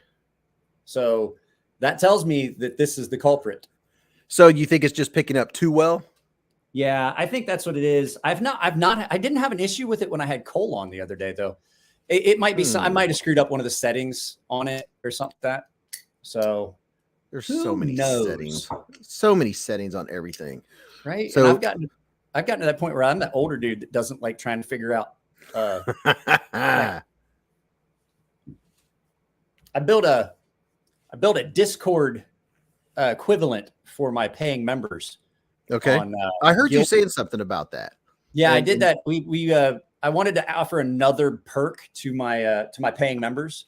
And so I was like, well, I was thinking about doing it for everybody, and I may still do one for everybody, but it's not going to have all the features. Like I'm always in that Gilded server. Like, because I have Right. my phone on me all the time. Was that last night or the night before you were talking about that? Oh, I said I was going to do it the night before, and then I mentioned that I did it in yesterday's video. Well, see, like you West Coasters, darn you, and the stupid time change, the time difference, 3 hours. Yeah. Like you know, you were talking today how you did this and you did that, and then you have to fit in editing somewhere in your day. You know. Yeah. Well, that's how I am, and my editing always ends up last minute. So I'll have like I heard you talking about that, and you were talking about another server and what you were just saying. But I was editing. I was like, no, don't get in the chat, because if anytime I start getting in the chat, then I'm not editing. Yeah. And then I regret it because I start talking, because I love talking to all you, and I love talking. Well, to everybody. that's the nice thing about having that Gilded server, and that's one of the things. Like, I'm gonna stop doing the premieres. Like, I'm not gonna premiere videos anymore. I think this week is the last week. I think today's video was the last one, for a couple reasons. I wind up in the chat for the length of the video, longer actually, because I show up early in case somebody's there. I start messing around, and then get in there early and I greet everybody that's there already. Right. And then you have the 3-minute lead up to the video. Then you have like the 15-minute video. Well, by then I've wasted 30 minutes. And the fact of it is, there's not enough people that show up to the premieres that are like viewers that aren't my members to make it worth it. So basically, like, I could be doing something else, have my phone in my pocket. I get a notification that somebody said something in the server, and just correspond with them all day while I'm doing stuff, as opposed to blocking out that time that I really shouldn't be. So from now on, I'm going to start putting my videos up. I'm going to put them up the night before and schedule them just to go up at like 6 a.m. Right. And there's not going to be a premiere. They just go up at 6 o'clock in the morning. So yeah, well, see, Yep. I'm a live stream addict, and I feel bad when I don't go there, and I'm like, dude, you don't have to, but I'm trying to edit, and I'm like, I wonder what everyone's talking about. But I have to make myself have a balance between the channel and taking care of the house and normal life, like you were talking about, running all the errands, and I'm like, I've got to edit this video. It's going up tomorrow. Well, I'm the not thing I've ahead. got going- the reason that I'm doing 5 videos a week and 3 live feeds, and if I've got sharpening to do, there might be 2 more live feeds in the morning. The reason I'm doing all that is because the COOF pandemic put me out of work, and I still can't go back yet. Yeah. And so this is it. This is all I do. This is my entire job. I try to order stuff for construction contracts as a vendor, but a lot of those, there's so many people that are bidding that they're like, hey, look, you waited a day to send the email. And I was like, well, I didn't get it until just now. They're like, Yeah, we're not taking any more names. We got enough names to draw through. We're not doing it anymore. So this is, like, we're not taking any more names in the hat to try and get our supplies ordered. So It really sucks, because the fact is, like, I'm brand new. I am a brand new disabled veterans business enterprise. So I don't have a lot of people that have seen my name on these contracts that have dealt with me to build a reputation having done it. There's a couple projects I'm going to work for my buddy's company, and there's another company that I'm going to do basically most of their ordering for, but most of that stuff's not going to happen until like July or August. And I'm like, I need money now. Right. Yeah. Money's important. Yeah. Bees has FOMO syndrome. Fear of missing out. Oh, no. It's The only reason I know that is because I have a 14-year-old daughter. Yeah. I wouldn't know what FOMO was if she hadn't told me. I want to, yeah, maybe that's what it is. It's not, I don't fear it. I wish I know it's going on and I want to be there, you know? Well, I try real hard. I try real hard to be in a little bit, just to give you guys the watch credit. Like, I watched some of your live feed and I planned on coming back, but then everything fell. The wife and kid got back from after we picked up the wife's car. So my daughter had to go to her after school math program. And so I'm like, okay, I'll do that. I'll get my supper ready. And then they came back and I was like, hey, this light bulb's out and can you move this? And I'm like, I got no time. Mm-hmm. So yeah, well, you get the watch time for me for sure, but it's just that I don't engage in the chat, because if I do that, I'm screwed. You know why a lot of times I don't engage in chat? I'm there. I don't type well. Like, these were wrench turning hands. I never took typing. I can get a comment out, but usually by the time I make a comment, the thing I was talking about is well past in the comment section, and everybody, I'm like, shit, he's never going to see that. Yeah, and if I'm in a chat, I'd much rather be on my PC than my phone. Yeah, that's what I'm talking about. Like, I don't type well on the keyboard. So sometimes what I'll do is I'll have the live feed on my phone and I'll be watching it on the TV, and I'll just make comments with voice dictation in the comment section. But then you can't tag anybody. Yeah, and I really like the tagging, because if comments are going up and you're like looking down or something, you notice if there's a box shows up, Hey, we were looking at these. What do you think about here? Let me pull these up. I was talking about these click and cuts. So you know how the click and cut, how the razor model works, right? We were talking about the razor model. Yeah. The blades, 3 blades for that are $19.99. The knife itself with 3 blades is $29. Really? They're selling you, they're just selling you the blades. They don't give a crap about the handle. Like, they're giving you the handle basically. And then they're just banking on the fact that you're going to continue to buy replacement blades for $19 for a pack of 3. That turns out to be an expensive knife. Yeah, it winds up being an expensive knife after a while. This is a knife, though. This is a good little knife. I was telling him, I remember my dad got me this Tough Light. He got me one of the black G10 Tough Lights.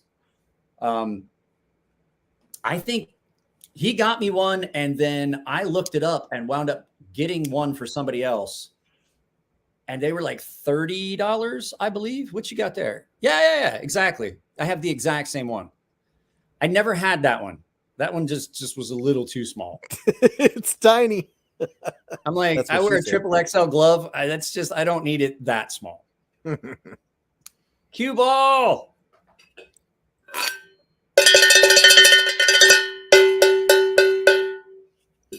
Ringing my cowbell. Yeah, I never needed a knife that was that small. Thank you very much, Cue ball. How's your stomach doing, by the way? I hope you're feeling better. But no, I'm trying to get ahead. I'm probably going to spend this weekend filming, this entire weekend. I'm going to film probably all day tomorrow, probably most of the morning. And then I'm probably going to smoke a little bit of devil's lettuce and do movie day with my paying members. And just lay on my love seat out here in the garage and just watch movies all day Sunday. And see, that's what I haven't had the opportunity. I want to get ahead. I'm minute to minute right now. I do a video every other day. Yeah. Well, that's all I can personally do. I was sick. I had a bunch of stuff stockpiled because I had a bunch of stuff stockpiled and ready to go, because the fact was I still have a federal subpoena that I have to go in as a subject matter expert for the federal government. From when I was when I worked for the government. This is a court case going back to that. So I have to go and do a deposition and testify. And that's coming up real soon if they don't settle out of court, which I have a feeling they may. And then the other thing is I got a jury duty notice. So I may, you know, I stockpiled all this. I stockpiled all these videos to have them ready. And then I got sick. I got that diverticulitis. And I mean, I was sick. I was running a fever. I had that infection. It hurt to move. It hurt to walk. It's still painful. But they're saying it looks like the infection's gone from my blood work. But I basically put up all those videos that I had stockpiled, like almost 2 weeks worth of videos I was filming so for every day I was filming like 2 or 3 videos so that I had everything ready. And then I would just put up one and then I'd have 2 in the chamber ready to go in the cylinder. And I burned through all those. And then I was like, I didn't do any live feeds and all that stuff. And I was like, man.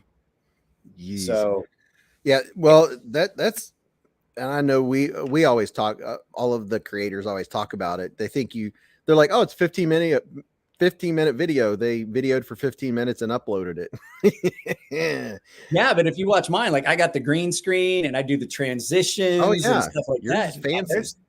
And music and editing stuff in and making the backgrounds and stuff like that. That takes time. Yeah, you put a lot of work into your channel. The thumbnails. Have you seen the thumbnails lately? Yeah. Yeah, the thumbnails sometimes can take almost as long as like I will typically build the thumbnail when I start uploading. So I'll upload the video and I get all the stuff. And sometimes it'll take me as long to get the thumbnail done in the way I want it as it does to upload the video to YouTube. You know, a 15-minute 4G or 15-minute 4K video. And sometimes it takes me that long to get the thumbnail to look the way I want. How long does it take you to upload a 4K? I think today's video that I did, or yesterday's video I did was a 4 gigabyte 4K video. And I think it took like an hour and 20 minutes for it to upload. Yeah. So, but I mean, while I'm doing that, like You're right doing now, all the other stuff. well, if I don't have to go anywhere, like Mondays, Wednesdays, I have to take my daughter to school. There's stuff that I have to do throughout the week as well. And there's little stuff like, cause I'm not working, I'm the one that goes to the grocery store and shit like that. But typically I will put up a video. Hey, what's up, Gunter? I'll put up a video, started uploading, and then I'll immediately just take all that information off of my phone, all the source files, and I'll delete them off my phone and then start filming the next video so that I can come back. Cause I'll upload and edit at the same time. So by the time that video is done, I've probably almost finished filming, and then I can start editing and then immediately, you know, just put it on the archive file. Now, speaking of the Cold Steel Tough Lead, I just remembered something because I haven't handled it in, I don't know, a couple of weeks.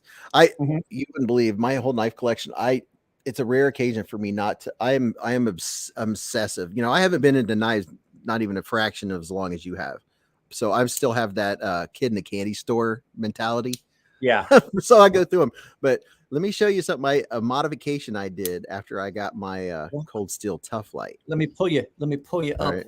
You're gonna make Solo. me big. All right. Make So big.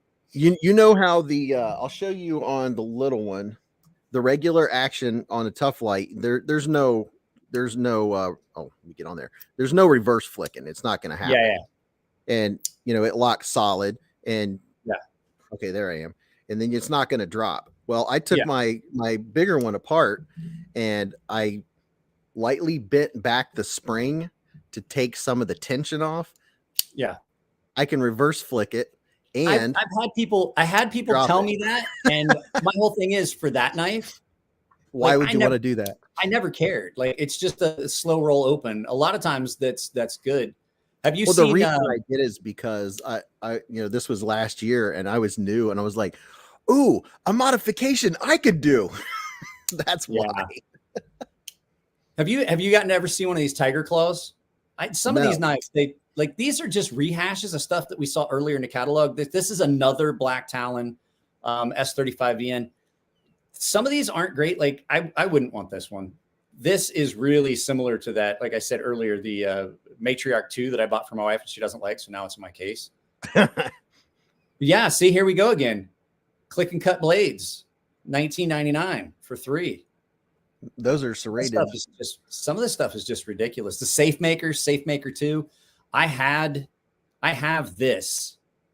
Which one do I have? I have the Safe Maker 2. I had the other push dagger that was a V grind, or it was not a chisel grind. This one's a chisel grind. I had it, but it wasn't as comfortable in hand. That was the Safe Keeper, I want to say. Peacekeeper, Peacemaker, one of the two. At any rate, it was real similar, but this is chisel ground. So the backside is hollowed. Oh, really?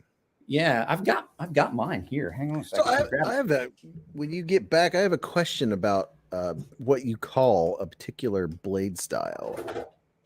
Okay, well, I'll be back in a second. I gotta dig around. This is a dangerous place to dig around because some of these knives. What's up, Delilah Rose? Oh, I have the Peacemaker 1. Some of this, I dig around in that. Like my buddy was over and he was watching me do it. He's like, "Would you please stop digging around inside that milk crate full of fixed blade knives?" And I'm like, "Why?" He's like, "I've seen some of the sheaths on some of those really old knives, and they're just flimsy leather, and there's holes in them. I'm just rooting around in there." He's like, "You're gonna have to go to the hospital. You're gonna have another incident like with the fillet knife." Yeah, but see, I told him, I was like, "So what? You've seen me do it. Like, I'm gonna go back through." I laid my finger open yesterday real good, like almost, but it took me like an hour and a half, 2 hours to get it to stop bleeding. And then I got out of the shower today and I'm like, cool. Took the Band-Aid off and it's not bleeding. I turned and promptly bumped into the door and I was like, of course. The second I just felt like warm, I was like, that's bleeding again. And you know what? You would it's weird when you cut yourself or injure your finger, you normally wouldn't bump your hand against everything. Ever. But when it's injured, you're gonna bump it against, you're gonna slam it against something. It's like wearing a new watch. I've never walked into a door frame. Never. I never walk into door frames. You put on a brand new fucking watch. Yeah. Brand new Apple Watch. I had this like a day. I had it like a day, walked into the door frame where the little kisser guard is for the where they put a big scratch in the screen. I was like, oh goddamn, if I didn't just screw that up. Okay, so I was gonna give myself full screen for this. So this is what I was saying. So I have the Safe Maker 1, which is a fairly good sized push dagger. So you can see it's ground on that side. It's flat, but it's a hollowed. See how it's hollowed out? Okay. All right. That's what I pictured when you said that, but all right. This thing is really comfortable, way more comfortable than the other one I had. The one I had before was V ground. So it was the same on both sides, but it was broader, but this was not, it didn't have this covering on it and it wasn't rounded. It was just a square shank and it hurt. When you would use, you're like, good God, that's uncomfortable in hand. This is not. I think everybody's that blade shape, could that also be called a needle point? What's a needle point? Is that the same thing? I thought needlepoint was that shit my mom used to do in the living room. My dad would be watching Hee Haw. My mom would be sitting there in a chair doing needlepoint. Isn't that what it is? I was looking through something today and I saw. You're not talking about your pecker, are you? That's what she said. I was looking at knives online today and I was like, oh, that's a cool looking dagger. And it said needlepoint. I was like, needlepoint? I had never heard that term before. I'd never heard that before either. But then again, I'd never heard reverse tanto because I was like, that's like wiping before you poop. That makes no sense. That's funny. Daniel. Spear point. Yeah, spear point I've heard a bunch of times. I don't know what I would. Yeah, I don't know. That got me to wondering what's the difference between a spear point and a dagger and a needle point. Now that I've heard of needle point and it's not grandma's needle point. You know what else is funny is there is a distinct blade shape that Eric Oakes used for that Osprey. The production mid-tech version of one of his knives, that ding, small ding. little. Oh, we got a ding, ding, ding. Oh, hey. I already probably should. Yeah, I'm sorry, Daniel. You didn't get any bell yet. Let me ring it like a cam girl. If you got a cam girl that's using a cowbell, I'm sorry. Really? What's up, custom EDC? So I have not shipped custom EDC. I have not shipped off your Rockstead, but I'm gonna finish the stropping on. I sharpened a Rockstead for him. I don't know if you saw that video. Oh no, I didn't see that one. That was nerve wracking. Forget that. I don't care Nerve- how long you've been sharpening. I would not want to be the person doing that. You want to see how it came out because you didn't get Sure. to see it, and I'm Cold Steel's website drive me crazy. Like it's pissing me off because it's not the best of pages to navigate. You know what? Everybody thinks I hate Cold Steel knives. I just realized I'm sitting here. I have 5 Cold Steel knives around me because I just got up to get shit to show. Well, I remember you were giving Cold Steel knives away a while back for you needed like 5 more members, and Yeah. you've always had Cold Steel. I gave away 3 knives that were $300 each. Holy The old moly! Cold Steel triple actions back in the day, they were expensive. Check this Wow. out. So this is one that has that secondary bevel, Mm-hmm.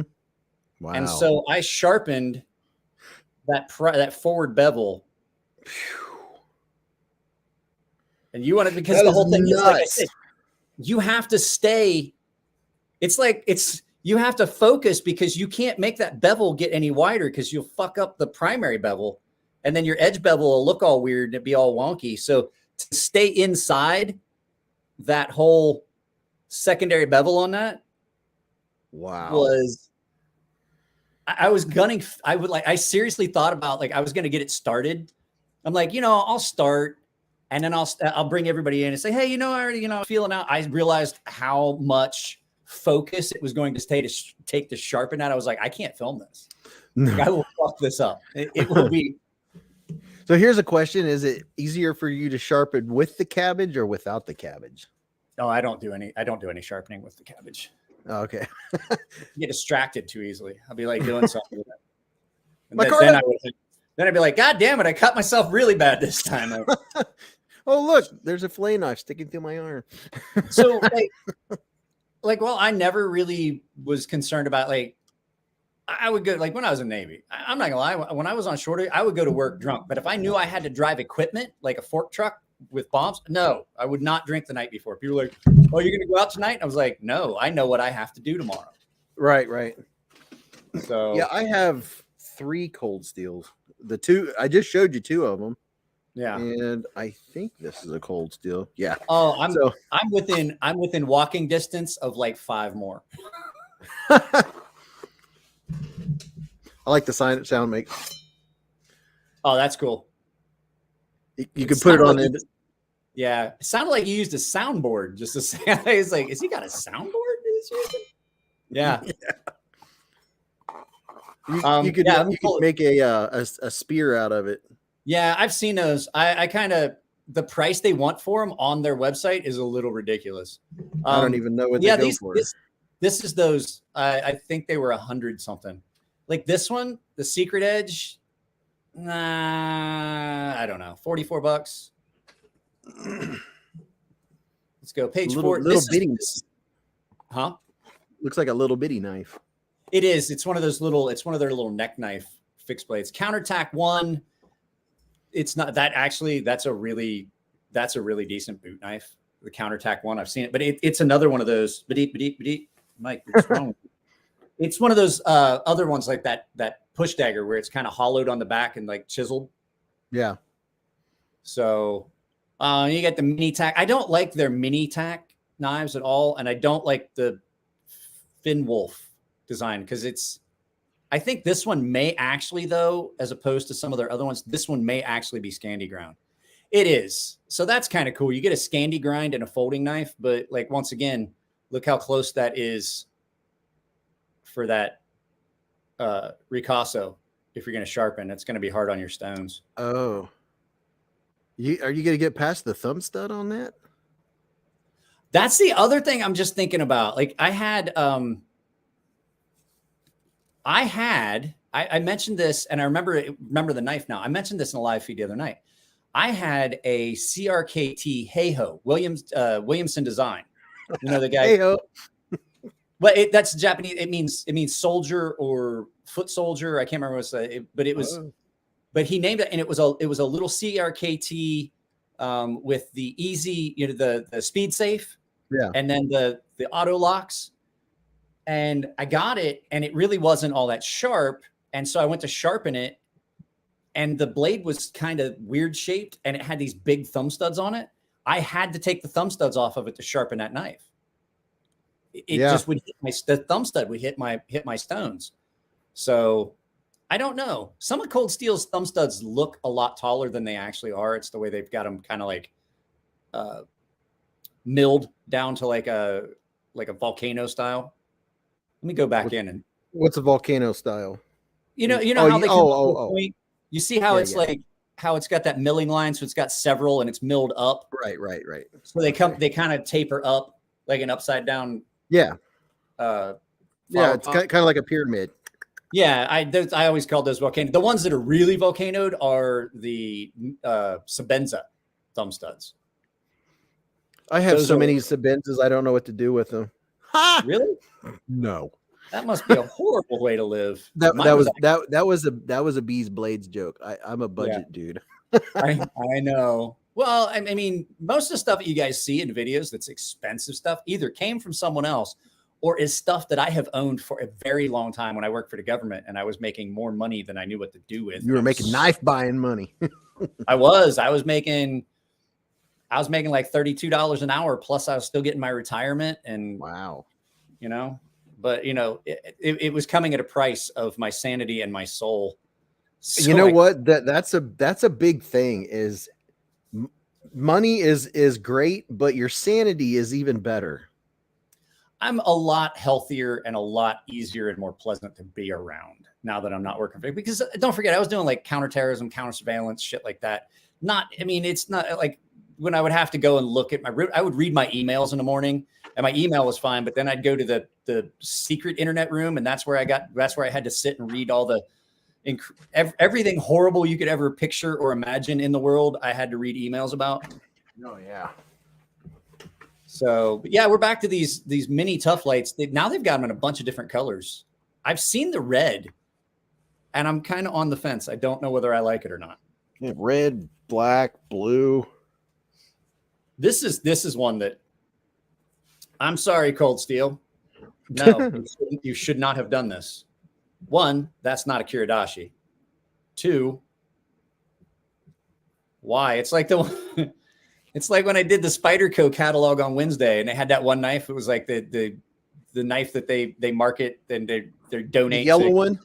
Keep Kids Alive. No, the Keep Kids Alive knife. And I was looking at it and it was like, yeah, we donate money. And it was the ugliest knife I've ever seen. And I was like, why do you hate the kids, Spyderco? Why? How's the weather out there? I see you got up and got your sweatshirt or your jacket. I'm in the basement and I'm chilly. It's 69 degrees out here in my garage. And I'm like, that's probably put my house shoes on. My feet are getting chilly. Oh my gosh. It down here, right? It's probably like 59. I don't know. It'll be like, I don't have the heat on in the basement at all. By the time I get ready to go to bed tonight, it'll be probably it's 69. It'll probably be 50 something out here in the garage. When it hits 50 here, I'm good to go with the t-shirt. I'm not. Yeah, I lived in a very hot, very dusty place for a lot of years, and then I've lived out in San Diego for almost as many. And I don't handle the cold very well anymore. Yeah, I like cold. If it's cold, I want snow to play in with it. But here we're our weather's just now breaking. Tomorrow it's supposed to be like in the 60s. It's going to be nuts. People are going to be out on their Harleys, t-shirts, flip-flops. Yeah. Well, don't forget, like I'm from around the Coshocton area. Oh, that's right. You know Ohio weather. Yeah. So, I mean, but I've also come home. I came home May 1st from Japan. And like May in Japan, it's like in the 80s and it's fucking humid. And it's like Hawaii kind of weather. And I get home, I get off the plane and my mom comes and picks me up in Columbus. And it started fucking snowing on the way home. And I was like, it's snowing in May. And she goes, you haven't been gone that long. And I was like, I've been gone long enough. Yeah. My Well, parents you get- know, you already know Ohio, where you can experience all 4 seasons in one day. You can also be in your living room looking out the north window and it's raining, and look out the west window and it's not. That is correct. It's raining to get hell out the fucking side door, and you look out the back, you're like, why is the sun up back there? We're like a couple days from now, we're supposed to get 2 inches of rain. We actually had a big, so it rained all day yesterday, all night last night, and part of the day today, and it was still sprinkling early. And it actually rained hard enough. I sent the group, I sent the Gilded server guys for the paying members. I sent them a little quick video of it. Like, my entire yard is flooded, and I'm like, I don't think I need to run them sprinklers for a few weeks. Oh, geez. The only thing I don't like about when it rains a lot is we have a golden retriever. Yeah, so do we. And when he goes out to go to the bathroom, and when he comes in, he knows the routine. He stops right when he walks in. We literally, I'll have a towel there and another towel to dry his feet off with. Yep, that's exactly what we've got. You're like, got to get the mud off of him and hope He that already he knows. didn't. He comes in, turns around, and goes. He's ready. He knows the whole routine. It's like you're dressing a small horse. You know, he puts one foot up, and then the next one, Yeah. and then you. Ours does that too, but what you got to hope that my dog didn't do is you got to hope that my dog didn't chase the cat around and then wind up rolling around in the mud, because she loves the cat and they get to playing, and the cat's like, I'm gonna get this cat this, and then you got to give the dog a bath. Like, I'll put the dog out and I'll come out here to the garage and I won't even think about it, and then I'll come out here to the garage and I'll leave the sliding door open, and the next thing you know, I hear the dog come in and I look at her, I'm like, ah, shit. Luckily, right, he let's doesn't roll in it, but you already know you have a goal, and they pick up so much, and I have to trim the hair under his pads just because if not, and there's 2 inches of fur, and then they go out in the mud. Ugh. The whole house is a mess. And well, the other thing too is we usually trim my dog because she had so many skin problems. I think there was something at the house that we had bought or that we just recently sold. There was something that she was allergic to. She had so many skin problems. If you let her hair go long, she would get these big hot spots. We haven't had that here. I have not trimmed her hair at all this winter. But the fact is, when that winter coat gets ready to start coming off, she's getting shaved back down, because I don't want that all over the freaking house. The shedding is crazy. They're beautiful. He is gorgeous, but boy, the hair. You literally have to sweep every day. I told my wife, I was like, I don't want to trim her hair down, but I do understand, like, my daughter will get itchy. Her skin gets itchy if there's dog hair everywhere, and the dog's shedding. So we just trim her down. But like, when you trim her, then her hair's a little prickly. And now I'm just like, oh, the dog is so soft. She's like a big stuffed animal. Have you ever had one of these koodoos? No. Do you remember the koodoos? Oh, wait a minute. Hold on. I think they changed no, they didn't change the lock mechanism. There's a ring. I have one right here. It's a giveaway knife. It's not mine. So open it up. Tell me, is the lock on that different? Because they used to be a ring lock. So there was a ring on one side or on the back, and that's what you would pull back on it and would unlock it. Oh, you know what? I gave away a small kudu, and it did have a key ring. Yeah, a little key ring. So what's the lock on that one? How's that This one? one. So I'll show it to you. Okay. I gotcha. It's nice and polished. It's attractive. So let's see. Opening it. Man, it snaps shut. So that's what it looks like. Now, how do you unlock it? That's what I'm trying to figure He's out. like, I don't know. That's what we're gonna figure out right here. Holy I don't know about that. So you literally have to put your fingers on both sides of the top right there and push up. You have to, it doesn't work. You can't do it from the back. That's what I'm saying. Oh, there we go. You have to pull up right here. Oh, I have to hold this, put my palm right. Oh, okay. There we go. Put my palm right here and then pull this up while shutting it. That looks hazardous. It looks like it's meant so you can do it with your thumb, but that looks really stiff. If you look, because it's There's not. no way. Yeah, in but you see what I'm saying? AP Because double hockey sticks, anyone's doing that with their thumb. yeah, that's what I'm saying. It looks like it was meant for that, but what do you Look, say? that's Somebody all says, look you at get. the end All of the the knife. purchase you get right there. Somebody says, look at the end of the knife. Is there something you're supposed to do at the other end of the knife? The other end of the knife. Let's see. Can you push it? No, Nope. there's nothing there. They say it's a slip joint. Try just closing it. Oh. Oh my gosh. I didn't It's know. a slip joint. That's hilarious. Okay, I didn't know. Hey, look, I'm not going to fault you. I didn't. I'm sitting here pulling up the thing, and all you got to do is push it. That's awesome. I love not knowing things. Hey, I mean, Man. come on. That was awesome. See, that's something else I'm I sorry. like about I'm the sorry. live stream. That was not intentional. I wasn't trying to make you look like an Oh, idiot on dude, my channel. I don't mind at all. It's hilarious. That is funny. I got to As I like that. to tell people, like somebody was like, I was like, hey man, I make myself look like a jackass quite well. I don't need any fucking assistance. Please don't help me here. It's not a bad looking knife though. There's the kudu. I like some of those. I like some of those little slip joint knives that lock up tight like that because that's a really nice thin blade. I bet that thing would Oh, cut. dude. There's nothing to it.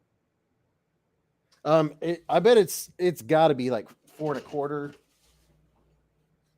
It has a long blade.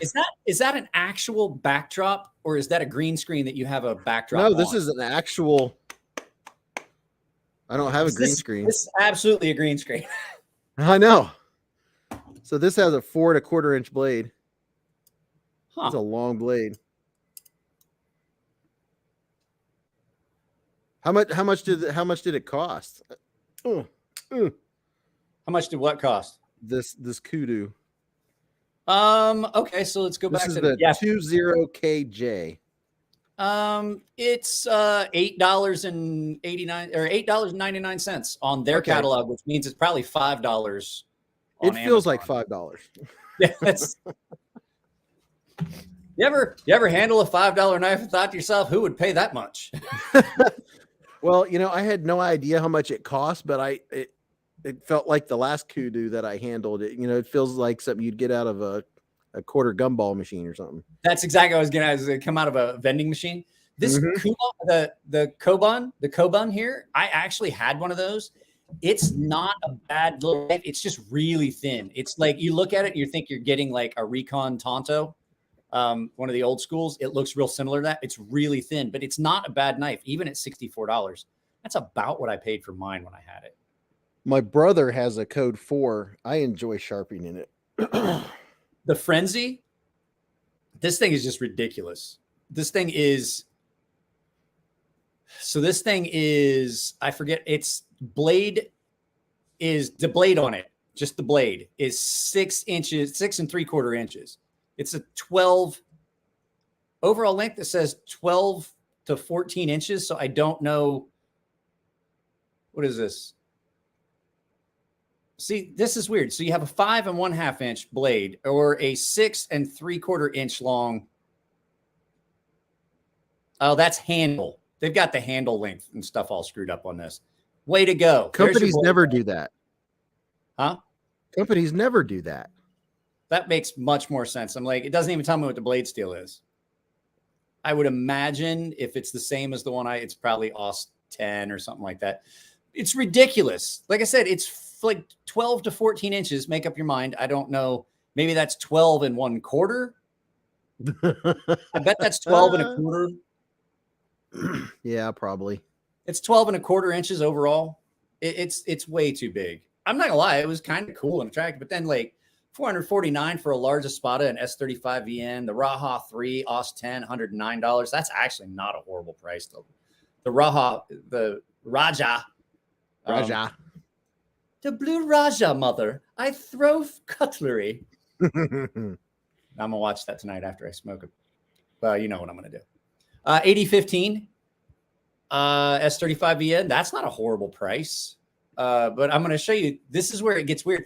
Their entire catalog here. Did you notice I changed the background? Oh yeah.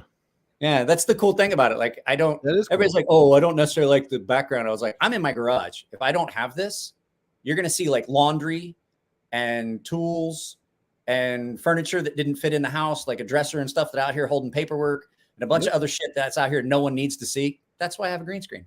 I've seen it all.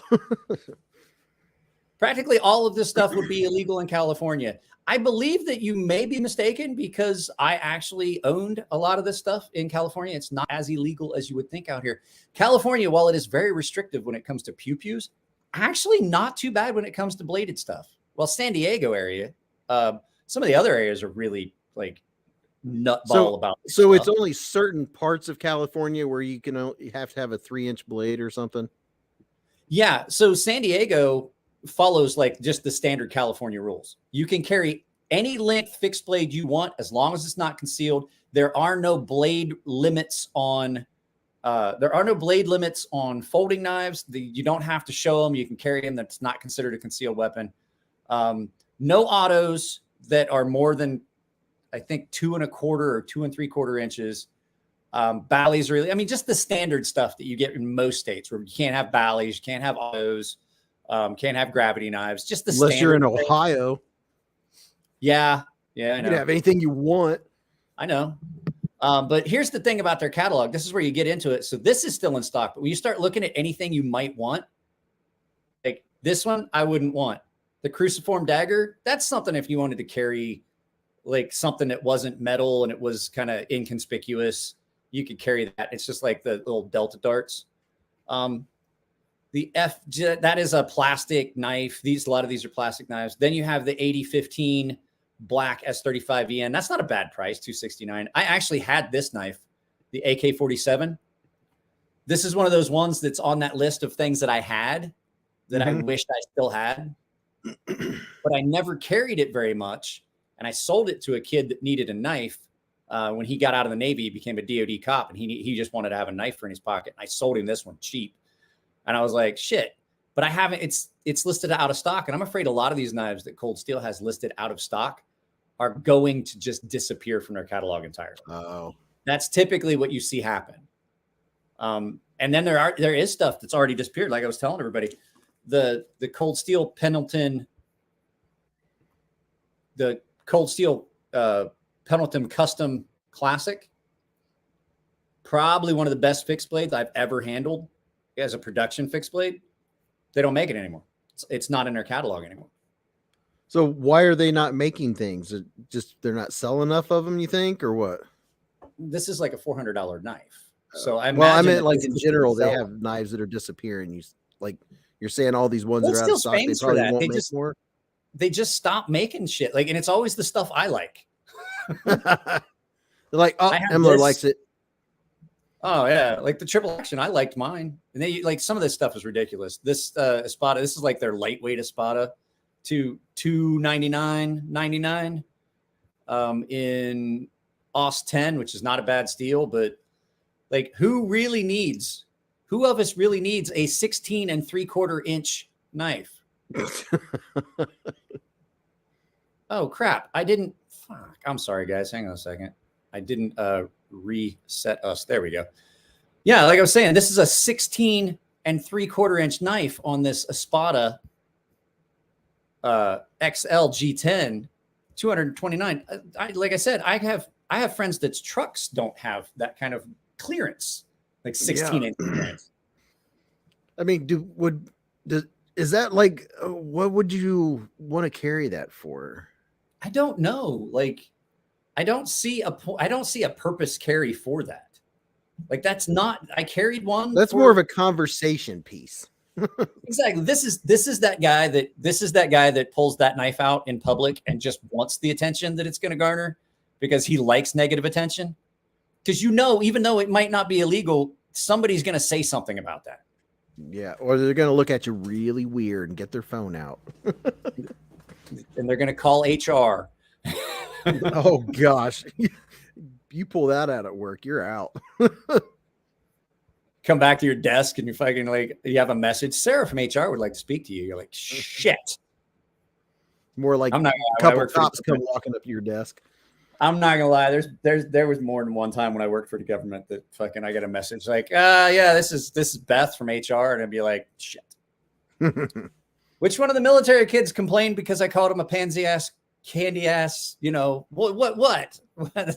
Yeah, here you go. Click and cut. $28.99 comes with 3. Let's look at it. So I was right. It's actually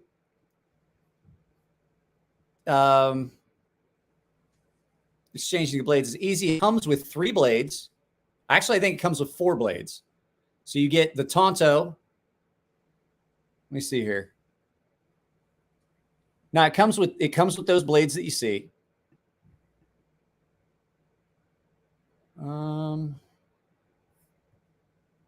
Extra blade replaces. Comes with one of the blades installed and has integral pockets for the 2 remaining blades. So you're paying, oh crap, sorry. You're paying $28.99. It was down here somewhere. You're paying $28.99 for that handle with 2 blades, which means that $19 of that $28 is the blades that they gave you with it. So you use that knife for like a year. How many blades are you going to go through? Because you're like, you know, those blades are not like the same as a knife blade. They're shitty. Yeah. You're going to replace them. They're going to go dull. Does it say what they're made from? Let's see. Like 3CR or something?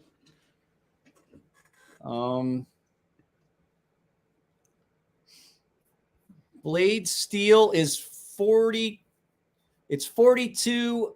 It's 420J2.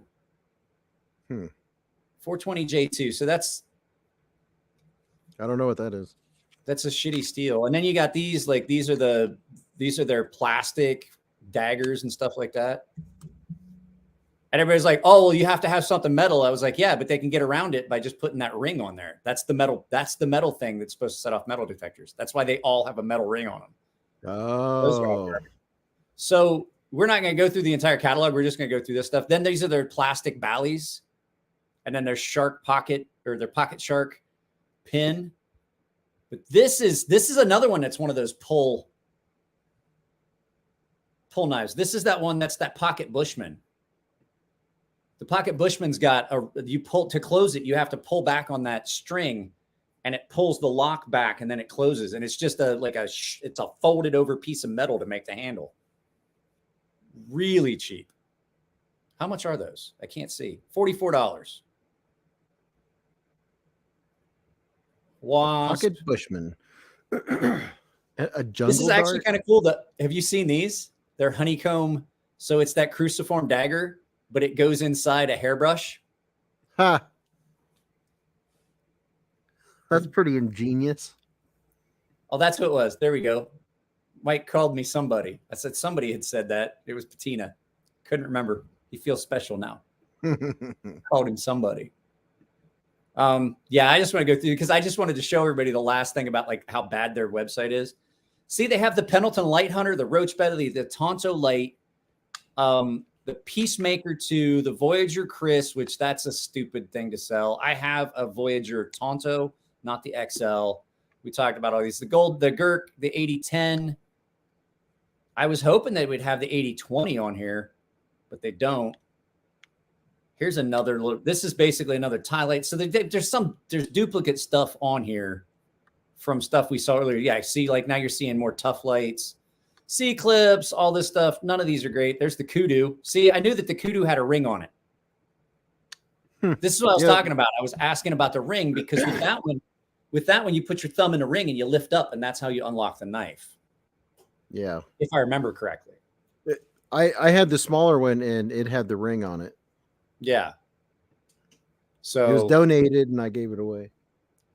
The Airlight drop point. Let's get to the bottom of this. Counterattack. We looked at all this stuff we looked at earlier. Mesh is coming soon. The click and folder. See, there you go. How you've got your blades. Like I said, $27.99.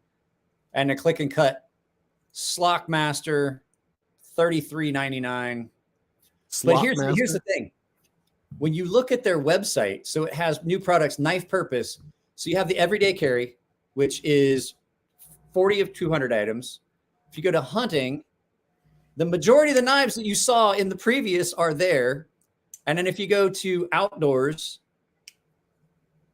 you see some stuff like that you didn't see in the main catalog, which I don't know why, like some of their axes and stuff.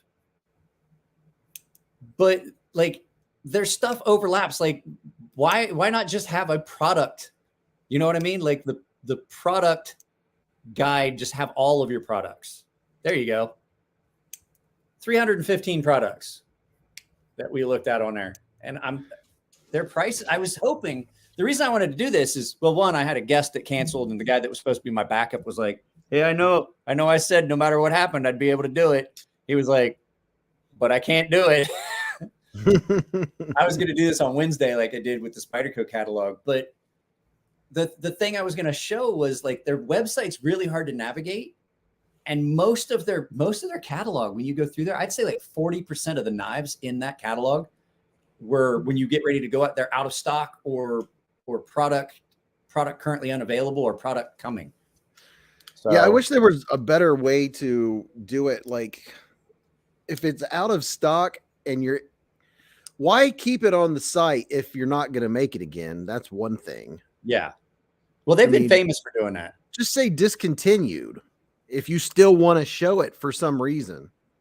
Well, but hey, why Yoda, I would argue that you're wrong, because there are multiple sections when you go to the peanut butter area. So you have Jiffy and you have Peter Pan, and then you have Crunch, and then you have all the other brands. Then you have Crunchy and Creamy and Extra Crunchy. But semantics. I may have gotten into the Jazz Cabbage earlier today. Speaking of that. It's okay. It's legal in California. Yeah, I know. It's legal here too. Well, if you have a card. Yeah, my mom has her card now too. My sister and I were talking about it, dude. It was hilarious. So my sister and I were talking about it, and she's like, do you remember all those years when you were in high school and mom just went all over the house looking for your stash and gave you so much shit and everything? I was like, yeah. And he goes, I was like, yeah, it was horrible. And she's like, so our mother has her green card and she's a complete pothead. That is funny. And my mother never got into the Jazz Cabbage and never partook ever until after my father passed away. And so this is a whole new thing for her. And she was holding out with her standards. my mom is just toasted all the time. That's funny. Like I'll be talking to my sister and I can hear my mom in the background. She's like, she'll come out. She's like, do we have anything chocolate? Maybe some beef jerky. And I'm like, she is, isn't she? She goes, oh yeah, way up there. She's on the ceiling. I couldn't imagine my mom high. That would be funny. I don't have to. I got my mom that way. Like I got her that way out here. She came out to visit. And I was like, well, it's legal. I can take you right to the dispensary. And so we went and got some stuff. And she had been living on Ohio dispensary stuff, and it was not what she was ready for. And so I look over and my mom's sitting in a chair in my living room, and I'm like, you okay, Mom? She goes, well, I'm just pretty sure the house is crooked. And I was like, I'll go get you a pillow to hold and a wet towel for your forehead. I was like, this is going to be an unpleasant 35-40 minutes for you. She's like, why? And I was like, that stuff made me feel that way, and I'm used to it. So I know that you're on that crap from Ohio that is just suspect at best. You got the good California stuff. Yeah, I was like, you're gonna want a wet towel. You're gonna want a cold towel for your forehead and a stuffed animal or a pillow to hold on to. She's like, why? I was like, oh, it's gonna keep you from falling into the ceiling. So, well, it's been 2 hours and 18 minutes. I appreciate you dropping in. I'm gonna probably end this. I have to edit, and yeah, me too. I intend to get a little toasty and watch cartoons. So I imagine it's gonna be. I fell asleep in this chair out here the other night while I was editing. So, but I appreciate you coming on. We got to do something with me, you, and Cole. Yeah. Because just Ohio, there's somebody else that we were talking about that he was telling me there's somebody else that has a YouTube channel that's in Ohio. Tri-States in Ohio. Yeah. Cole, me, you. There's another one. I can't remember. But if we got all of us together, just Ohio boys, Yeah, that'd be fun. my accent will come back real bad, and then because I'm over on the east side. Like you're near Cincinnati too, right? Like Cole told me he found out you're like 20 minutes from him. Yeah, Dayton. Oh, you're in Dayton. Okay, so yeah. So if you split, I've been telling everybody this. It's like if you go from Columbus and you split the state in half, which basically Columbus, you can draw a straight line and split the state pretty much north and south. Even. Yeah. I was like, anything below that, you get this. Anything above that, you basically get some little knockoff version of a Youper. It's like our version of the Upper Peninsula. Okay. You know what I'm saying? Like they're all just really weird.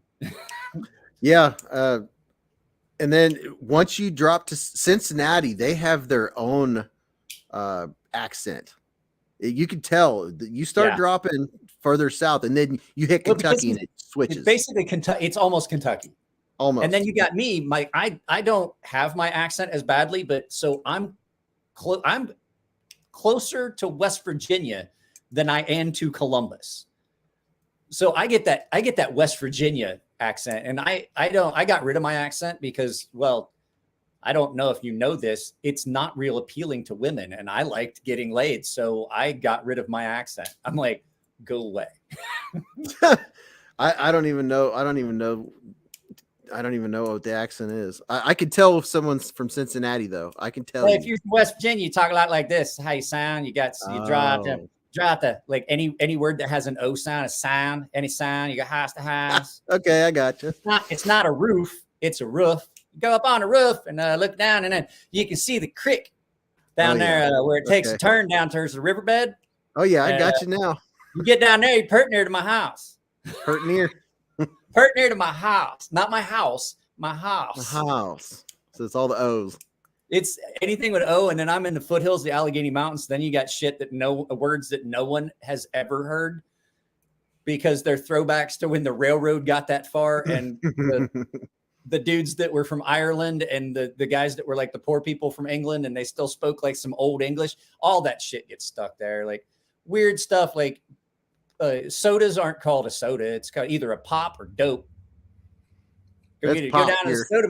Go down to that machine, buys like 25 cents, you get a bottle of dope. No kidding. Wow, Yeah. never heard it called that. Picking a poke. So if you go to the store, and like I said it one time at the grocery store, then there was a lady behind me that her husband was from like the same area. And so I walk up to the counter, and they had started doing a thing out here in California where they didn't give you recyclable or the disposable bags anymore. And so they asked, well, would you like a bag? And I looked at her, and she hadn't paid any attention. So she's asking me if I wanted any bags before she even looked at what I'd put on the counter. And I had one of the canvas reusables, and I was like, nope, got my pick and a poke. And she's like, what? I was like, brought my own bag. It's already in it. And she was like, and the lady that was right behind me, she's like, Mountain Boy? I was like, yeah. And she's like, West Virginia, Ohio. I was like, Coshocton, New Philadelphia area. She goes, my husband's from Sugar Creek. And I was like, yep, I know right where he's like, just up the road. She's like, you mountain boys say some weird stuff. She's like, but he says that all the time, like picking a poke and go get a bottle of dope, stuff like that. It's just. Get your own slang. Yeah. Red bell peppers are called mangoes. You go to the store. Yeah. You go to the store and you get them. If my mother was to tell me to go to the grocery store and she said mango, she would get bell peppers, green bell peppers. So what do you say if you're getting a mango? Give me that fruit, the mango fruit. Give me the fruit mango, the mango fruit, and some mangoes. I was like, what are you going to do? Wait, I'm confused for a second. It almost slipped my mind where I was at. Gotcha. Red or green for the mangoes? And she goes, red. And I was like, how yellow do you want the mango fruit? She goes, oh, so it's soft enough that you can just poke it a little bit. I like it when they're nice and soft on the inside. I'm like, gotcha. That's funny. It was something that goes back to the days where they were importing vegetables, and it was like it was a unit of measurement or something. I can't remember how it goes. My sister is a big time historian. Like we have a friend that's a history professor, and he calls her and he's like, hey, I got to teach this class. And he's like, I completely spaced this. What is this? And he and I were talking about it. Like he has we were all talking in a group chat, and he asked my sister what she was reading, and she was reading like some doctorate level history book, and he's bunch like of dates and crap. yeah, and he's like, he goes into the chat and he goes, I have to force my fucking students to read that, and you're doing it for fun. Wow. Yeah, that's some heavy historian stuff there. Yeah. Well, I mean, plus you got to think like we talk different because I grew up in a town of 300 people. Like that was it. Like people think small town are like, oh, like 10, 12,000 people. I'm like, no, like I rode a horse to school kind of small town. Like we didn't even bother with a stop sign small. We didn't. The only time you had to stop, so the entire town had 0 stop signs. The only stop sign was where the road went across the interstate, and we had to cross it. And it was for us. It was for cars crossing the interstate. It wasn't for the guys on the interstate. Right. To walk to school, we had to cross the fucking interstate. Oh no. At like 6:30, 7 o'clock in the morning while the coal trucks were running. You know, they don't Wow. slow down for shit. Wow. Peabody Coal. Oh, Mr. Peabody's coal trucks. They don't slow down for shit. They killed so many goddamn people back in the day. Oh, They were strip mining. They were strip mining the area where my dad grew up, and that whole bottom area. It's called Bowdoin, Ohio, and it's really out in the middle of nowhere. We're talking woods. Like if you veer off the beaten path and you don't know your way around, they find you like 6 weeks later when the search party finally stumbles upon your body. You can walk. Or for some mushroom hunters find you.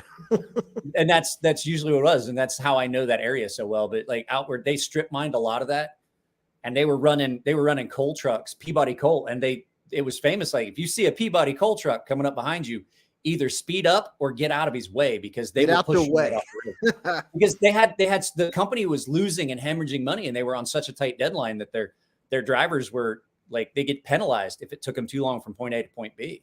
Mm. And like it was dangerous, and we had to cross that interstate to get to the school, which now there's not even an elementary school there. It's they turned it into the guy that bought it turned the old library into a carry out and pizza joint. You can order a pizza and go pick it up. And the parking lot where the buses all used to congregate for the kids to get on in the morning, they turned that into a card only gas station with no attendant. Oh wow. So when I'm at home, I will take the 4-wheeler down all the way down to the old schoolhouse. It's like 2 miles. Strap a 12-pack of Busch Light on the back of the 4-wheeler and then ride back. Yeah, and Ohio has a lot of tiny towns like that. Oh, Pioli. There's a town called Pioli. The entering and leaving sign are on the same pole. You ready for this? You know why? The corporation limits sign, because they just had a sign that said Pioli, but it didn't have a corporation limits. There's a guy that has a bait shop because it's on the way to one of the lakes. I think it's Piedmont. It's not, you know where Piedmont Lake is? Yeah. Yeah, it's one of those water conservancy district lakes. It's on the way from my house to Piedmont Lake, and this guy opened a bait store, and so they had to put a corporation limit sign, and it runs right through the center of his shop. That's where his cash register. He did it as a joke. He put his cash register in line with the corporation limit sign, and I was like, but since he owns a business, there has to be a corporation limits for Pioli, Ohio. Oh, no kidding. Yeah, you know how that's those weird zoning laws that Ohio has. Wow. So he basically, because he built a business there and registered it as a business, the state had to buy a sign and put it like right there. Because I never even thought about that. So I'd never paid attention. I've been seeing those corporation limit signs forever and never paid attention to what it meant. I've just always seen them. I've never even put a second of thought into it. Now I know. That's because you have, if you're going to have a corporation, that's where, if it's going to be in that town, it has to be within those lines. I'll be darned. Outside of that, you're not part of the corporated area of. Yeah, it's just one of those signs that I've just like always, just never. It's a sign that means nothing to me, so I've never paid attention to it. They had a Pioli, Ohio sign because there's like some historical stuff there. Like there's a little one, I think it's the oldest one-room jail in Ohio, and it's just it's just one room. It's just all it is like it's not even long. Like I couldn't even lay down in this. It's like square, and it's just a little stone building with a window and a door. And that was basically the oldest like the oldest stone jail in Ohio. And then out where I live, close to West Virginia, you have the old stone fort that no one 100% knows who built it. It's just it's a small fort that would hold probably maybe 4 guys. No kidding. But no one, you can look it up. Old Stone Fort. Actually, I think it falls into Newcomerstown. It's between Newcomerstown and West Lafayette. But I think it winds up being part of Newcomerstown. But no one knows where it came from. Like the settlers came out, and there was this fort out there in Indian land, because that was still the Indian territories, that part of Ohio when people first started moving in. No one knows whether it was the French or the Spanish or quite who did it. Like there's theories based on the construction, but there's like no sound definite, like, oh, this is who built it. No one really knows. Still standing. Yeah. I took my wife had never seen it, and I took her out there, and I was like, you want to see something really historical, like an old stone fort? And she's like, yeah, because we'd seen like castles and stuff in Japan. I take her out this like sandstone building just on the edge of a cow field out in Porteous Farms, and she's like, what's this? I was like, the old stone fort. And she's like, why did I even put on shoes for this? Wah, wah. So, well, guys, I'm going to end this because it's been 2.5 hours, and time flies sometimes. I really didn't even realize it had been that long. So I'm going to end this because I hit this, and I'm slowly going to start tapering off on them energy levels and be like, these guys be sitting here, and I'm like, why are we just looking at each other? Later, Patina. And how long have we just been looking at each other? Right. There's still 36 people here looking at each other. Everyone's just hanging out for the last minute. Yeah. I'll tell you what, I'll get something figured out with Cole. Cole and I have a plan. We're going to buy each other knives on Wish. I don't know if you saw that. No. We're going to do a live feed. We're going to get together, and we're going to set a budget of like how much money we're allowed to spend. I think $50 would be like what I'd be comfortable spending for like a video. And so I'm going to take $50. I'm going to buy however many knives I can buy for $5 or $50 on Wish. And I'm going to send them to Cole. And then Cole's going to pick out like 5 knives not to exceed $50 and send them to me. So we're at each other's mercy. Like whatever I pick, he gets. Right. But he's going to know what's coming. He's going to see what I'm going to pick for him. Oh, okay. So I'm going to let him pull it. I'll have a screen that I can pull up, and then we'll pull a screen up for him, and then just back and forth. And I think I'll pick a knife, then he picks a knife, because that way it's reciprocating, because I think it would be exponential. Like if I pick 5 knives for him, knowing my sense of humor, he's going to go, I'm going to fucking ruin Mike's day. Well, I mean, look at his channel knife. I mean, right? I'm like, shit, man. That'll be fun. So I would rather keep it like I get a knife, and then he can react. That way he doesn't wind up, because we're going to have to review them. That's the caveat to this. Oh no. Yeah. Like on your channel? Yeah. Like regular? Oh, no way. Oh, see, okay. So everybody has picked up those Ohio goodbyes. We've reached the door. We're putting on our shoes. So all we have left is say goodbye before we get in the car, then pull out of the driveway and roll the window down so we can say goodbye from the yard for another 5 minutes. And that's fucking true. Oh, that is very, very true. You just gotta cut the cord. If you want to get out of one of your friends' house in Southern Ohio, and you want to be out by 9, you better start telling them you got to leave at like 4. Like when you get there, you're like, we got to leave in like 10 minutes, and then you should be out by 9. Yeah, that's the truth. We just don't like to say goodbye. Yep. All right, man. I'm gonna let you go. I know you got shit to do. You got to get up in the morning, and I do. I'm probably gonna be busy all day, guys. If you're one of the paying members, go check out the community tab. I've put up a link to the Gilded server so we can all chat.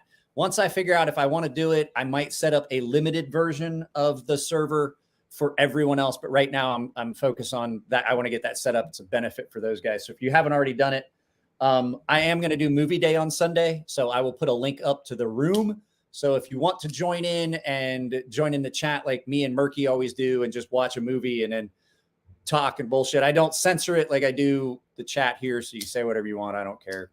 I'm usually pretty baked by the time that happens. That's a little reprieve. So, yeah, we did it last week. We watched a few episodes of that new Amazon show Reacher, based on the Child's books. It's really, I just saw that.